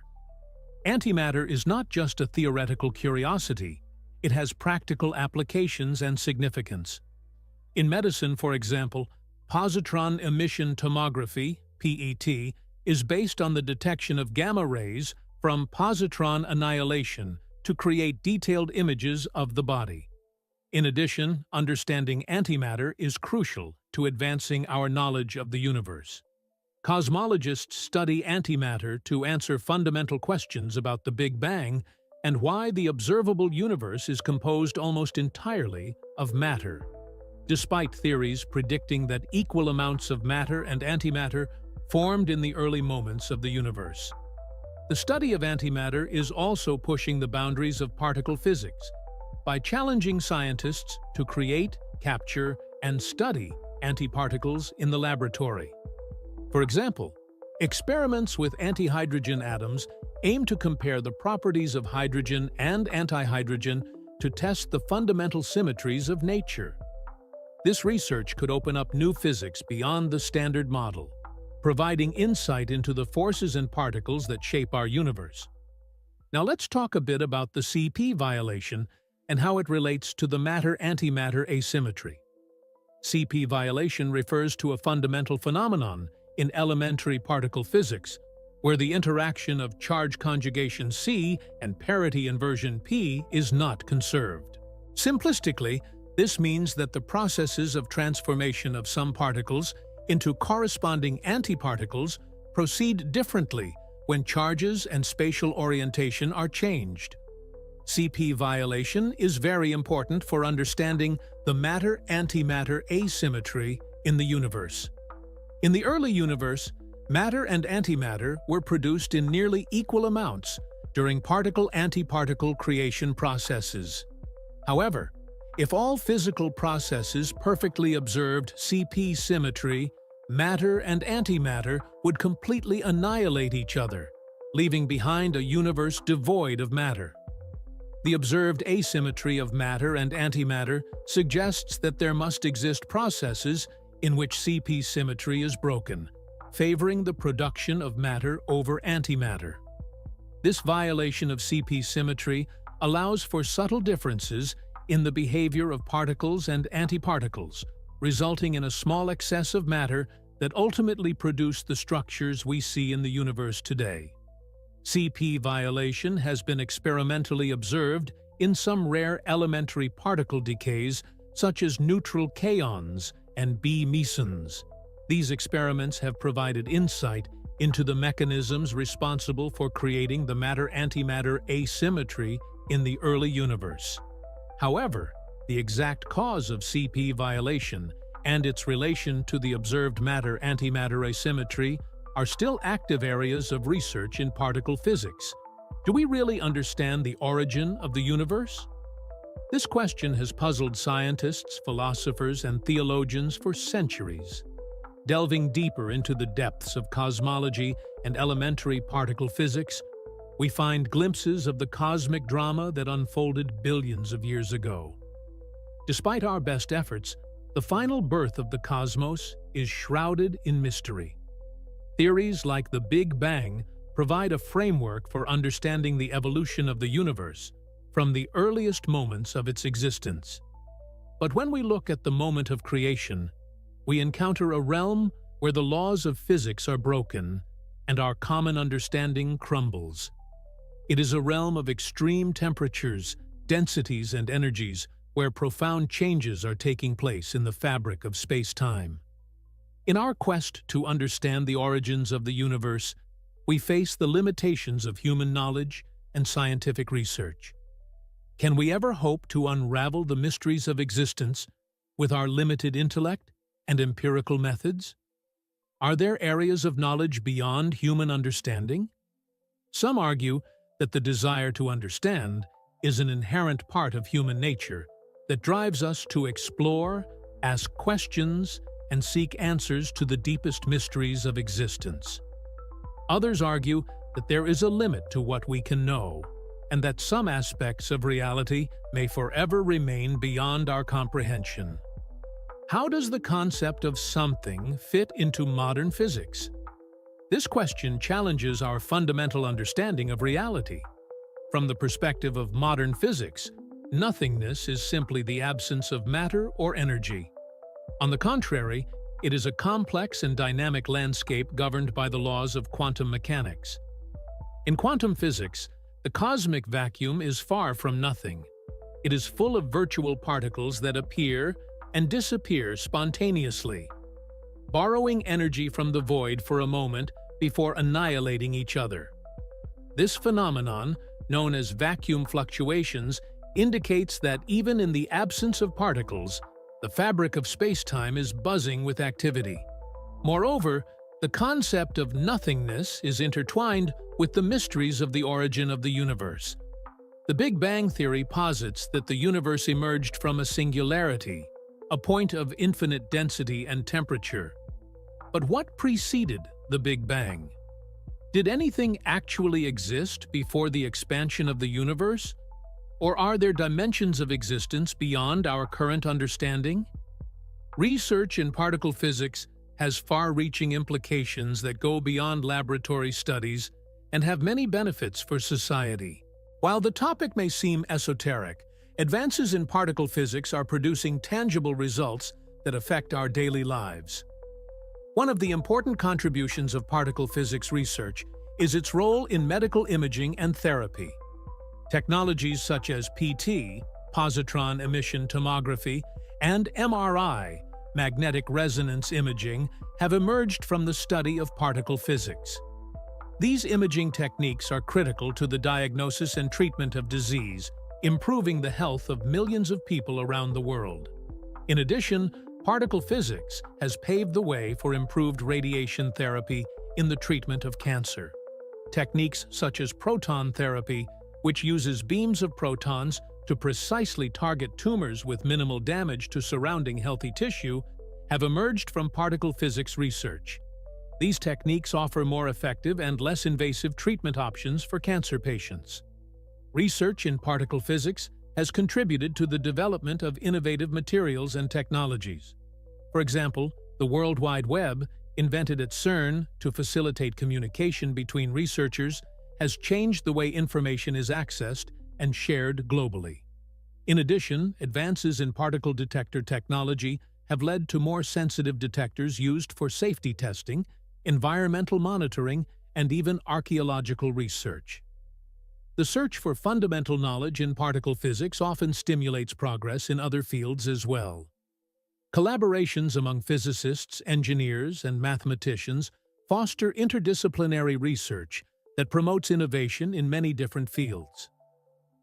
Future discoveries in particle physics promise to change many aspects of our daily lives. While some of these advances may seem distant or abstract, their potential impact on society can be profound. One area where future discoveries could have a significant impact is energy production and storage. Breakthroughs in particle physics can lead to the development of more efficient and sustainable energy sources, helping to address pressing issues such as climate change and energy security.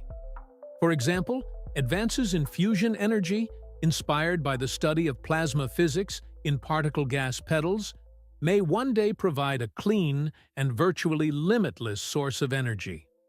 Discoveries in particle physics can lead to advances in technology and computing. The development of quantum computing, which relies heavily on the principles of quantum mechanics studied in particle physics, could revolutionize fields such as cryptography, drug discovery, and artificial intelligence.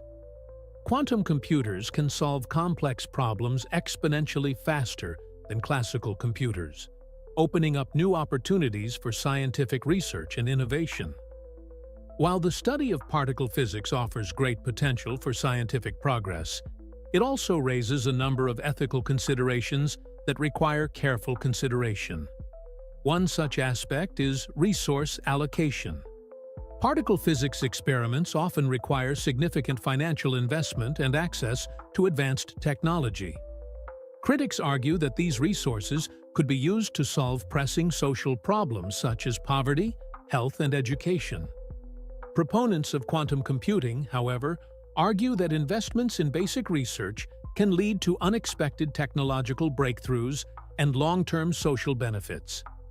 Another ethical concern is the safety of particle physics experiments, especially those involving high-energy particle gas petals. While the likelihood of catastrophic events resulting from these experiments is extremely low, some worry about potential risks, such as the creation of micro-black holes or the release of dangerous radiation.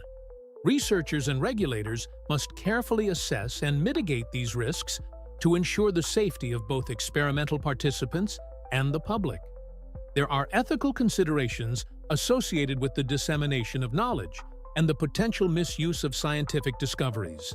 Particle physics research often provides valuable insights into the fundamental workings of the universe, which can have broad implications for technology, medicine, and other fields. However, there is a risk that this knowledge could be weaponized or used for harmful purposes. Scientists and policymakers must consider how to balance the benefits of scientific progress with the need to prevent misuse and ensure responsible knowledge management. In addition, there are ethical issues associated with international collaboration and dissemination of particle physics research. Collaborative efforts between scientists from different countries are essential to advance knowledge in this area. However, issues such as intellectual property rights, data sharing, and fair access to research opportunities can arise, especially where resources are limited or there are differences between countries. Ensuring honest and transparent collaboration is essential to upholding the principles of scientific integrity and promoting global progress.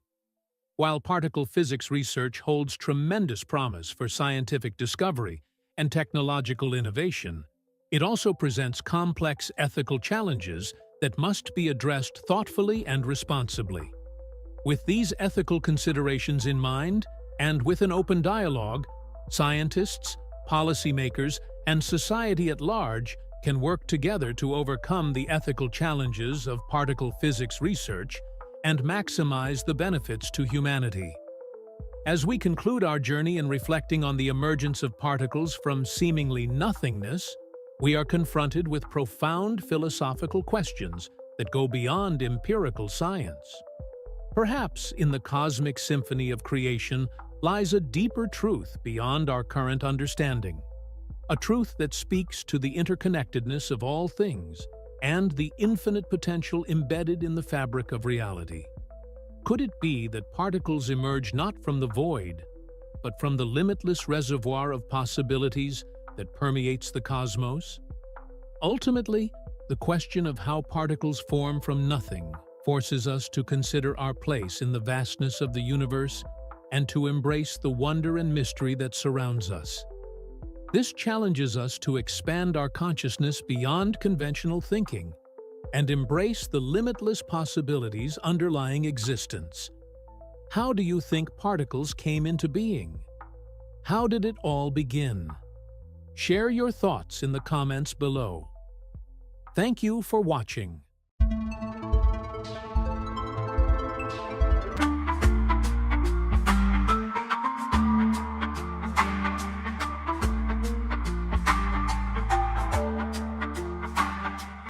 Our galaxy, like thousands others we have yet to discover, seems to have formed from nothing. Each one of these galaxies holds its own secrets and shares one big question: how did they come to existence? Join us as we explore the mysteries of the universe.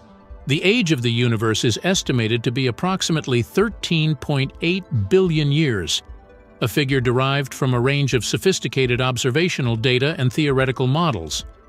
This estimate is primarily based on the cosmic microwave background, CMB radiation, the afterglow of the Big Bang, which provides a snapshot of the infant universe approximately 380,000 years after its inception.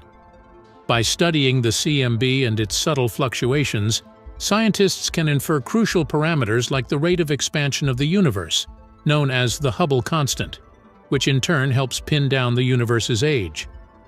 Another method involves observing the oldest known star clusters, particularly globular clusters, which contain some of the universe's oldest stars.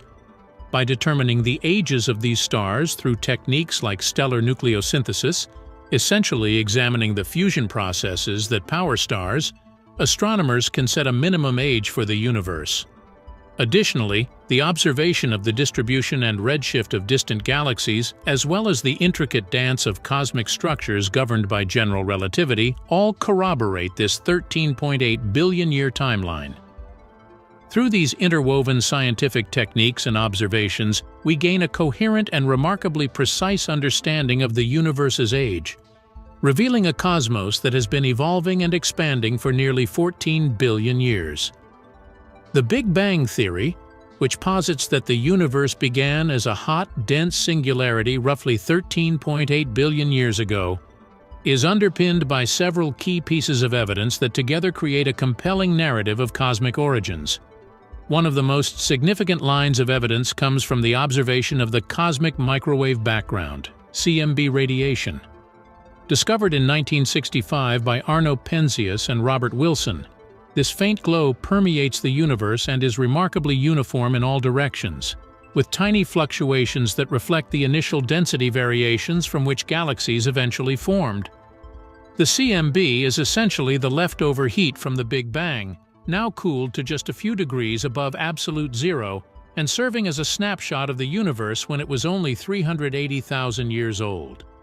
Another cornerstone of support for the Big Bang theory is the observed expansion of the universe, first noted by Edwin Hubble in the late 1920s. Hubble's discovery that galaxies are receding from us at speeds proportional to their distances implies that the universe is expanding. This was a groundbreaking realization that suggested the universe was once compacted into a much smaller, hotter, and denser state. The abundance of light elements, such as hydrogen, helium, and lithium, also bolsters the Big Bang model. Predictions based on the theory neatly match observed concentrations of these elements, which were forged in the first few minutes after the Big Bang as the universe cooled and protons and neutrons began to combine in a process known as Big Bang nucleosynthesis. These lines of evidence, combined with large-scale structure observations and the success of theoretical models in predicting various cosmic phenomena, create a robust framework supporting the Big Bang theory. Each piece, from the CMB to the expansion of the universe and the distribution of light elements, interlocks to tell the story of a dynamic, evolving universe that began with a tremendous explosion of space and time itself. The cosmic microwave background, CMB radiation, is essentially the afterglow of the Big Bang, providing us with a snapshot of the universe when it was just a few 100,000 years old. Discovered accidentally by Arno Penzias and Robert Wilson in 1965, this faint microwave radiation permeates the universe and is remarkably uniform, with minor fluctuations that reveal the density variations present in the early cosmos. These fluctuations are the seeds that eventually grew into galaxies and cosmic structures we observe today. The CMB is a relic from a time when the universe transitioned from being opaque and hot to transparent and cooler, allowing photons to travel freely through space for the first time. The study of the CMB has yielded a wealth of information about the universe's history, composition, and structure. For instance, measurements of the temperature fluctuations in the CMB have helped determine the geometry of the universe, indicating it is flat. The CMB has also provided insight into the proportions of dark matter and dark energy, essential components that influence the universe's fate. The detailed maps produced by missions like the Wilkinson Microwave Anisotropy Probe, WMAP, and the Planck satellite have fine-tuned our understanding of cosmological parameters, confirming predictions of the Big Bang theory with stunning precision. This radiation serves as a cosmic blueprint, offering invaluable clues that help us piece together the grand narrative of the universe's origins and its evolution over billions of years. The formation of the first atoms after the Big Bang is a fascinating journey that unfolded during a period known as recombination, approximately 380,000 years after the universe's inception. Initially, the universe was an extremely hot and dense broth of quarks, gluons, electrons, and photons. As it expanded, it cooled down, allowing quarks to coalesce into protons and neutrons within the first few minutes, a process known as Big Bang nucleosynthesis. These protons and neutrons then combine to form the nuclei of the lightest elements, primarily hydrogen, along with helium and trace amounts of lithium. However, at this early stage, the universe was still too hot for electrons to bind with these positively charged nuclei to form neutral atoms. Instead, it was a plasma where electrons and protons existed separately, scattering photons and rendering the universe opaque. As the universe continued to expand and cool, it eventually reached a critical temperature of about 3,000 Kelvin, allowing protons to capture electrons and form neutral hydrogen atoms in a process called recombination.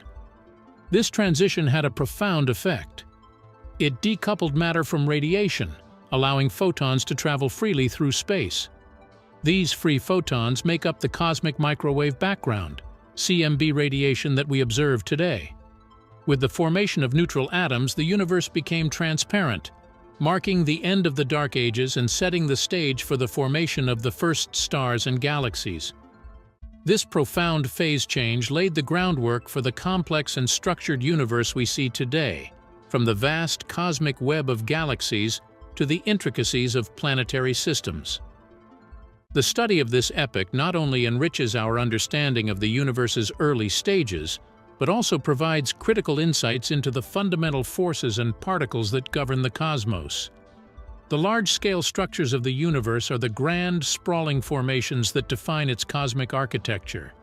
These structures include galaxy clusters, superclusters, filaments, and voids, creating a vast and intricate cosmic web. At the heart of this web are galaxy clusters, which are massive groupings of hundreds to thousands of galaxies bound together by gravity. These clusters are often dominated by dark matter, making them gravitational beacons that play a crucial role in the dynamics of the cosmos.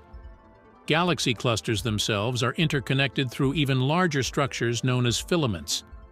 These filaments are vast strands of dark matter, gas and galaxies stretching across millions of light-years, forming the skeleton of the cosmic web. Between these filaments lie immense empty regions called voids, where very few galaxies reside. Superclusters represent some of the largest coherent structures and are conglomerates of galaxy clusters and groups. Our Milky Way, for instance, is part of the local group, which belongs to the Virgo supercluster, which in turn is part of an even larger structure called the Laniakea supercluster.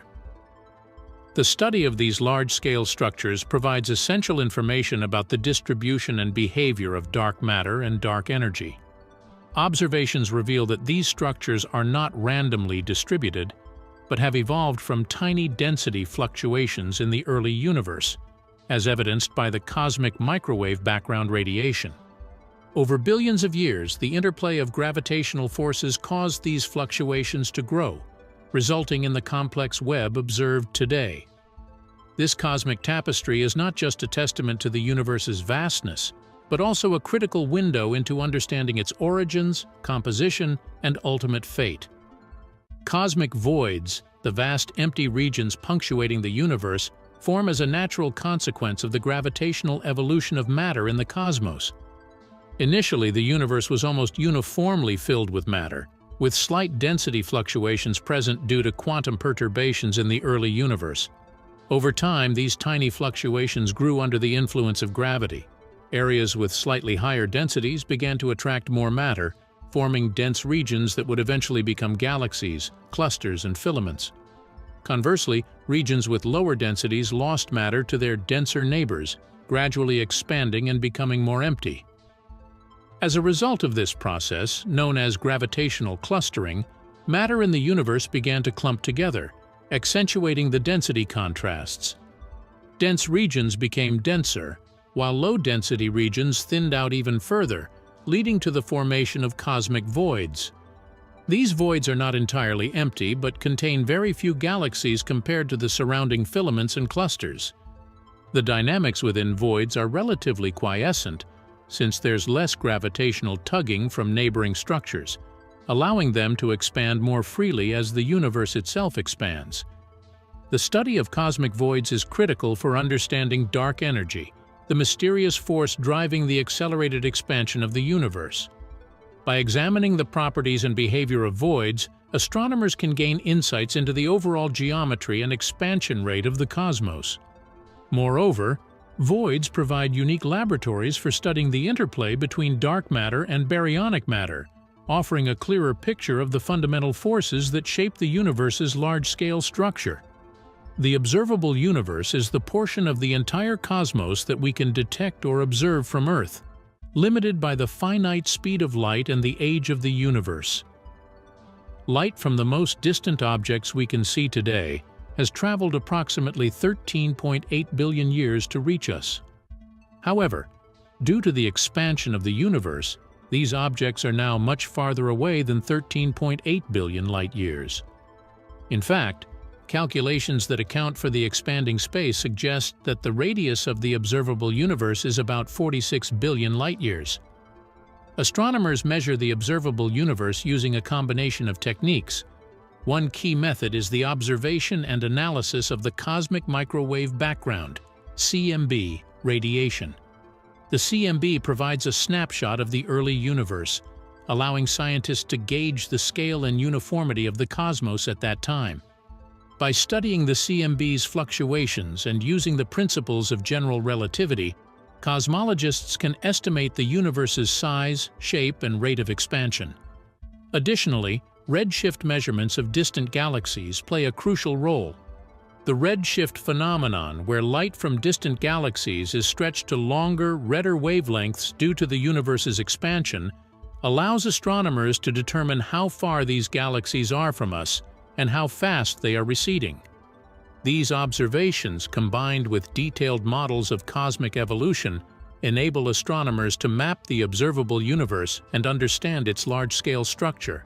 This gives us a profound view into the history and development of the cosmos, though it is important to note that the observable universe is just a portion of the whole universe, which could be vastly larger and even infinite. The limits of what we can observe are set by both the speed of light and the time that has elapsed since the Big Bang, providing a cosmic horizon beyond which we cannot yet see. Estimating the number of galaxies in the universe is a monumental task, involving a blend of observational data, statistical analysis, and advanced technology. One primary method involves detailed surveys conducted by powerful telescopes like the Hubble Space Telescope, which can peer deep into the cosmos and capture images of distant galaxies in small patches of the sky. One famous example is the Hubble Ultra Deep Field, an image that reveals thousands of galaxies within a minuscule fraction of the sky. By extrapolating these findings to cover the entire celestial sphere, astronomers can estimate the total number of galaxies. Another crucial tool is numerical simulations based on the cosmological principles and known distribution of matter in the universe. These simulations model the formation and evolution of galaxies over billions of years, providing estimates of their numbers and distributions. By comparing simulated data with actual observations, researchers can refine their estimates, accounting for galaxies that might be too faint or too distant to detect with current technologies. Currently, the most widely accepted estimate suggests that there are about 2 trillion galaxies within the observable universe. This number might seem staggering, but it represents just a visible fraction of the entire cosmological landscape. Future advancements in telescope technology, such as the upcoming James Webb Space Telescope, will undoubtedly refine these estimates further and could even reveal previously unseen galaxies, continuing to expand our understanding of the vast and intricate universe. The Hubble Deep Field HDF image is one of the most significant achievements in observational cosmology, providing profound insights into the early universe and galaxy formation. Captured in 1995 by the Hubble Space Telescope, this detailed image focused on a tiny, seemingly empty patch of the sky located in the Ursa Major constellation. Over the course of 10 consecutive days, the telescope compiled hundreds of long-exposure photographs to reveal thousands of galaxies, spanning a variety of shapes, sizes, and colors. Some of these galaxies are among the most distant objects ever observed, offering a glimpse into the universe as it was billions of years ago. The significance of the HDF image is manifold. Firstly, it provided compelling evidence that the universe is filled with galaxies, even in regions previously thought to be devoid of significant astronomical objects. This discovery helped to shift our understanding of the universe's vastness and richness. Secondly, the diversity of galaxies captured in the HDF, including spiral, elliptical, and irregular forms, has offered invaluable data on the evolution of galaxies over cosmic time. Observing such a deep field has allowed astronomers to study how galaxies change and merge, shedding light on the processes that have led to the formation of complex structures like the Milky Way. Moreover, the HDF has fueled further astronomical research and observation strategies. Its success led to subsequent deep field images, including the Hubble Ultra Deep Field (HUDF) and the Hubble Extreme Deep Field (XDF), each pushing the boundaries of how far back in time we can observe. These images collectively enhance our understanding of the universe's early stages, the behavior of dark matter and dark energy, and the overall marvel of cosmic evolution. The HDF has thus had a lasting impact on both observational and theoretical astrophysics, continuing to inspire discoveries and deepen our appreciation of the cosmos. The expansion of the universe is measured primarily through the observation of distant galaxies and the phenomenon known as redshift. Edwin Hubble's groundbreaking work in the 1920s laid the foundation for our understanding of cosmic expansion. Hubble observed that galaxies are moving away from us, and the farther they are, the faster they recede. This relationship is encapsulated in what's now known as Hubble's law. The primary tool for measuring this expansion is the redshift of light from distant galaxies. Due to the Doppler effect, light from galaxies moving away from us stretches to longer, redder wavelengths. By measuring this redshift, astronomers can determine the velocity at which a galaxy is receding. To quantify this expansion, astronomers use a variety of calibrated standard candles, astronomical objects with known intrinsic luminosities. The most notable of these are Type Ia supernovae, which have consistent peak brightness and serve as reliable distance indicators. By comparing the observed brightness of these supernovae to their known intrinsic brightness, scientists can calculate their distances. When these distances are combined with the redshift data, it becomes possible to construct the relationship between distance and recessional velocity. More recently, the cosmic microwave background, CMB radiation, has provided another tool for measuring the universe's expansion. By studying the CMB, particularly with data from missions like the Wilkinson Microwave Anisotropy Probe, WMAP, and the Planck satellite, cosmologists can infer various parameters that describe the expansion rate, known as the Hubble constant. Observations of the CMB's fluctuations allow for precise measurements of the universe's rate of expansion in its early stages, which can be compared with present-day measurements. These methods collectively give a coherent picture of the universe's expansion, revealing not only how fast the universe is expanding today, but also how this rate has changed over time. This data is crucial for understanding dark energy's role in accelerating cosmic expansion and provides key insights into the universe's past, present, and future dynamics. Dark matter is an enigmatic substance that constitutes approximately 27% of the universe, yet it remains unseen and undetectable by conventional instruments. Unlike ordinary matter, which interacts with light and can be observed through telescopes, dark matter does not emit, absorb, or reflect light. It reveals its presence through gravitational effects, warping the fabric of space-time around galaxies and galaxy clusters. This invisible scaffolding helps to explain why galaxies spin at such high speeds without flying apart, and how large-scale structures in the universe have evolved over billions of years. Detecting dark matter is one of the most profound challenges in modern physics. Researchers employ a variety of methods, ranging from observing cosmic phenomena to conducting intricate experiments deep underground. One approach involves looking for subtle gravitational interactions, such as the bending of light known as gravitational lensing, where massive objects like galaxy clusters distort the light from objects behind them.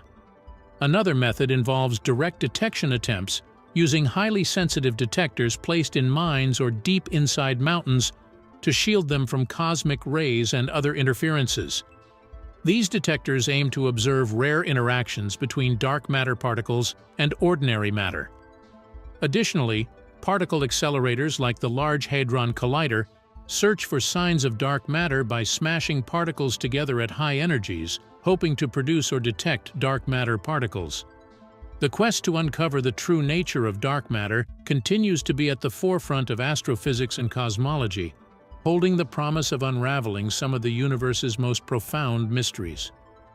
Dark energy is a mysterious and pervasive force that comprises roughly 68% of the universe. Unlike dark matter, which binds galaxies together through gravity, dark energy is believed to drive the accelerated expansion of the cosmos. This concept emerged from observations in the late 1990s of distant supernovae, which revealed that the universe's expansion is not slowing down as once thought, but rather speeding up. To account for this unexpected acceleration, scientists hypothesized the existence of dark energy, a form of energy that permeates all of space and counteracts the attractive force of gravity on a cosmic scale. The influence of dark energy on the universe is profound and far-reaching. It affects the rate at which the universe expands, which has critical implications for its ultimate fate. If the current acceleration continues, dark energy could lead to a scenario known as the Big Freeze, where galaxies move so far apart that stars burn out and the cosmos becomes a cold, dark, and desolate place. Dark energy also impacts the formation and evolution of large-scale structures in the universe by working against gravitational collapse that leads to the creation of galaxies and clusters of galaxies. Moreover, dark energy may be linked to the cosmological constant, a term Einstein included in his equations of general relativity, which he later discarded as his biggest blunder. However, present-day cosmology suggests that this cosmological constant, representing a constant energy density filling space homogeneously, might indeed describe dark energy. The true nature and underlying mechanisms of dark energy remain one of the most compelling and elusive areas of research in cosmology, continuously pushing the boundaries of our understanding of the universe. The fate of the universe is a profound question that has intrigued scientists and philosophers alike for centuries.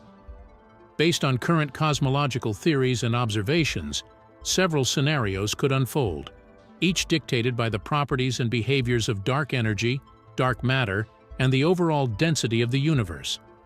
If dark energy continues to drive the accelerated expansion of the universe, a leading possibility is the Big Freeze, or heat death, where galaxies drift so far apart that star formation ceases, stars burn out, and the universe gradually fades to absolute darkness and near absolute zero temperatures. Another scenario, albeit less likely given current data, is the Big Rip. In this dramatic end, dark energy's repulsive force strengthens over time, eventually overpowering all other forces, tearing apart galaxies, stars, planets, and even the atomic fabric of matter itself. Alternatively, if the density of the universe were sufficient to eventually halt its expansion and reverse it, we might face a big crunch, where gravitational forces pull everything back together, culminating in a fiery, dense singularity. Each of these scenarios hinges on the nature of dark energy, which remains one of the greatest mysteries in cosmology. The ongoing quest to understand dark energy and its influence will ultimately help us unravel the destiny of our cosmos. Wormholes, as theoretical passages through space-time, capture the imagination with their exotic possibilities, from instant travel across vast cosmic distances to even theoretical time travel. Albert Einstein and Nathan Rosen first proposed the concept in 1935, combining the principles of general relativity to describe what are often termed Einstein-Rosen bridges. These hypothetical structures could create shortcuts joining two distinct points in spacetime, potentially bending the laws of physics in mind-bending ways. However, the existence of wormholes remains speculative, as constructing or discovering one presents significant theoretical and practical challenges. For a wormhole to be traversable by humans or spacecraft, it would need to possess stability to prevent catastrophic collapse. This demands a form of exotic matter with negative energy density, a substance not yet identified in the observable universe. Such exotic matter would theoretically counteract the natural tendency of the wormhole's throat to pinch off and close. While certain quantum theories suggest that microscopic wormholes could exist at subatomic levels, any macroscopic counterparts are purely speculative at this point. Advanced mathematical models and extensive research into quantum gravity and other frontier sciences may one day provide more concrete insights. Until then, wormholes remain a tantalizing feature of science fiction and theoretical physics, showcasing the boundless possibilities birthed from the marriage of imagination and scientific inquiry.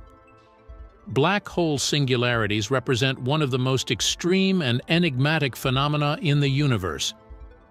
At the very heart of a black hole lies the singularity, a point where matter is thought to be infinitely dense, and gravitational forces become infinitely strong. This concept emerges from the equations of general relativity, which suggest that under certain conditions, the collapse of a massive star can continue indefinitely, compressing all its mass into an infinitely small space. At this point, the known laws of physics no longer provide clear answers, and the curvature of spacetime becomes infinite. One of the most puzzling aspects of singularities is that they form a boundary of sorts, beyond which our current understanding of physics breaks down. Theories about singularities often lead into the realm of quantum gravity, where attempts are being made to reconcile general relativity with quantum mechanics. Physicists posit that to truly comprehend what occurs inside a singularity, a theory of quantum gravity is required, one that can account for the known forces at such extreme scales. Various hypotheses have been suggested, ranging from string theory's proposal of fundamental building blocks of the universe to loop quantum gravity, which reimagines spacetime itself as a lattice of discrete chunks, rather than a smooth continuum.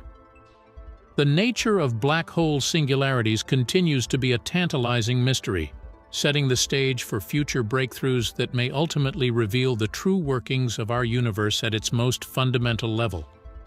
Studying the event horizon of a black hole, the boundary beyond which nothing can escape the gravitational pull, presents significant challenges primarily because light itself cannot escape from within it.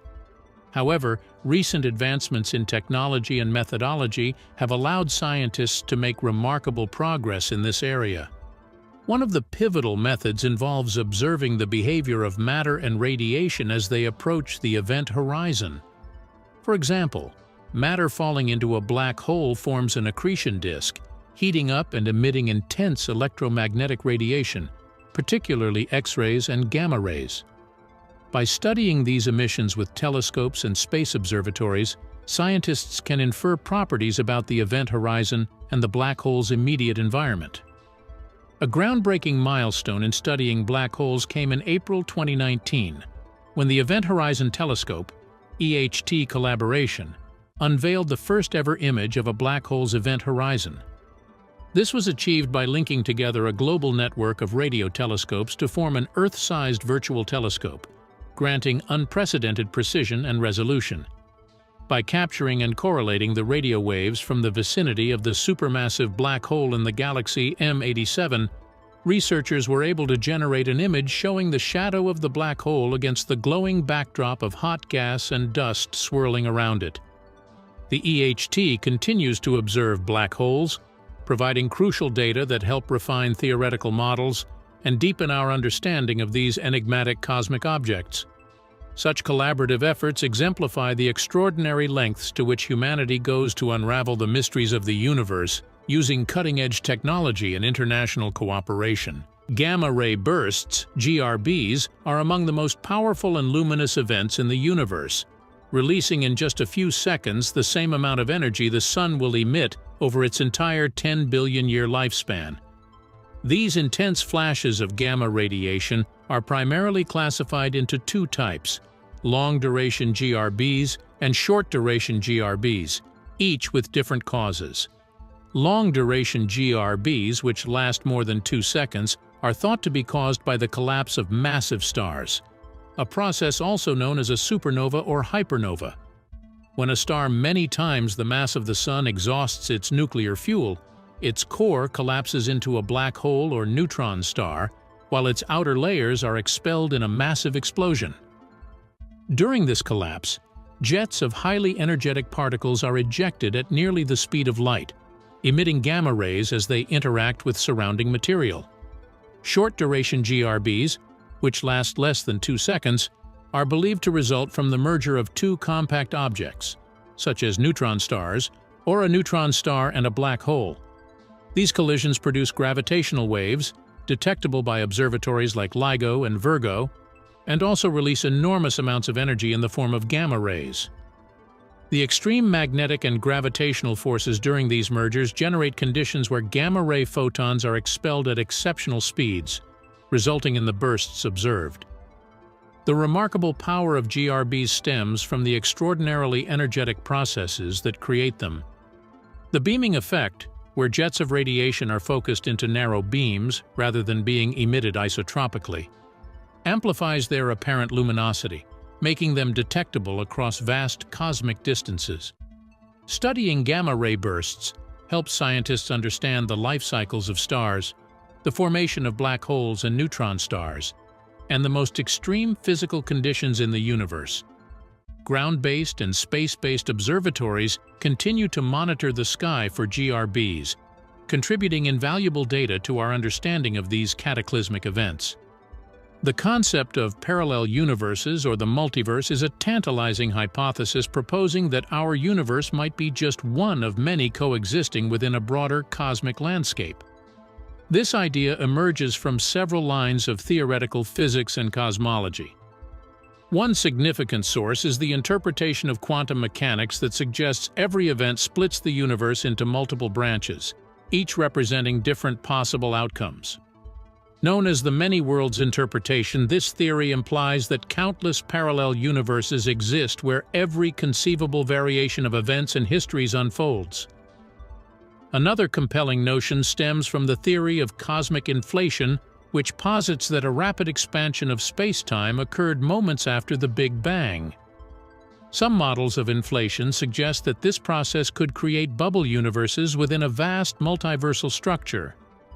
Each bubble could harbor its own unique laws of physics and constants, making them independent and potentially very different from our own universe. String theory also entertains the multiverse idea through its landscape of solutions, where different configurations of extra dimensions give rise to myriad possible universes within a higher dimensional framework. While these theoretical models are intriguing, direct evidence for parallel universes remains elusive. The multiverse hypothesis challenges our ability to test it empirically, as interaction between these universes would likely be limited or non-existent under known physical laws. Nevertheless, cosmologists and physicists continue to explore the implications of these theories, leveraging advanced mathematics, simulations, and astronomical observations.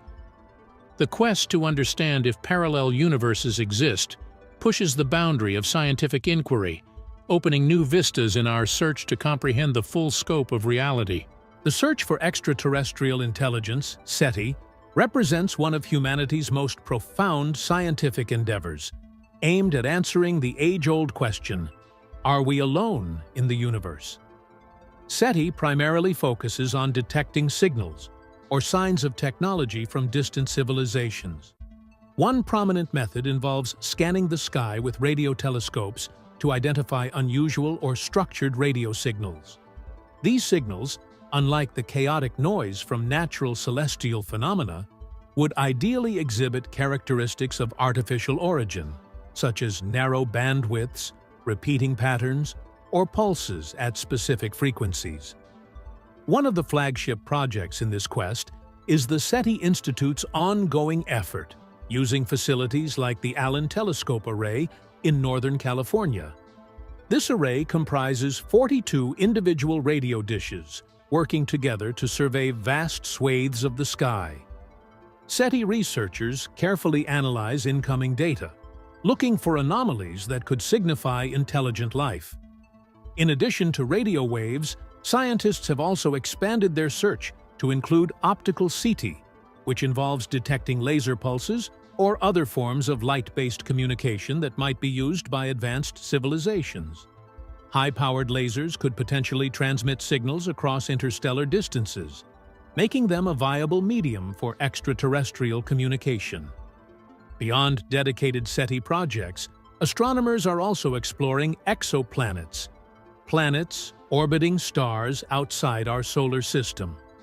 The discovery of thousands of exoplanets, particularly those in the habitable zone where liquid water could exist, has significantly boosted the potential sites for intelligent life. Missions like NASA's Kepler and TESS, Transiting Exoplanet Survey Satellite, are identifying these worlds, offering targets for future studies. In combination with advancements in technology, such as more sensitive detectors and sophisticated data analysis algorithms, the likelihood of detecting extraterrestrial intelligence, if it exists, continues to grow. The search extends not only outwards into the cosmos, but also encourages reflection on our place in the universe, and the possibility of civilizations sharing the vast expanse of space-time with us. The Fermi paradox, named after the physicist Enrico Fermi, encapsulates a profound and puzzling question in the search for extraterrestrial intelligence. Given the vastness of the universe and the high probability of many Earth-like planets existing, where is everybody? Despite the incredible number of stars and potentially habitable planets, we have yet to find any conclusive evidence of intelligent extraterrestrial civilizations. This apparent contradiction between the high likelihood of extraterrestrial life and the lack of observable evidence is what defines the Fermi paradox. Several hypotheses have been proposed to explain this paradox.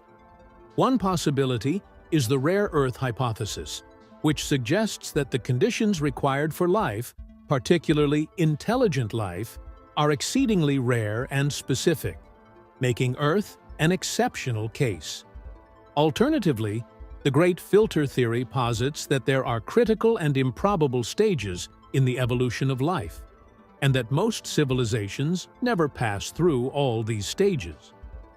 This filter could lie in our past, indicating we are extraordinarily fortunate, or in our future, suggesting that advanced civilizations might self-destruct or face insurmountable challenges.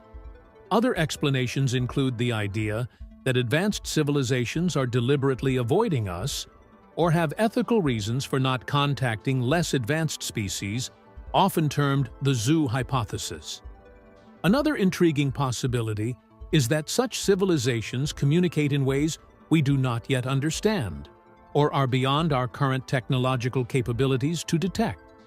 It is also conceivable that intelligent life is so different from us that we fail to recognize it when we encounter its signs.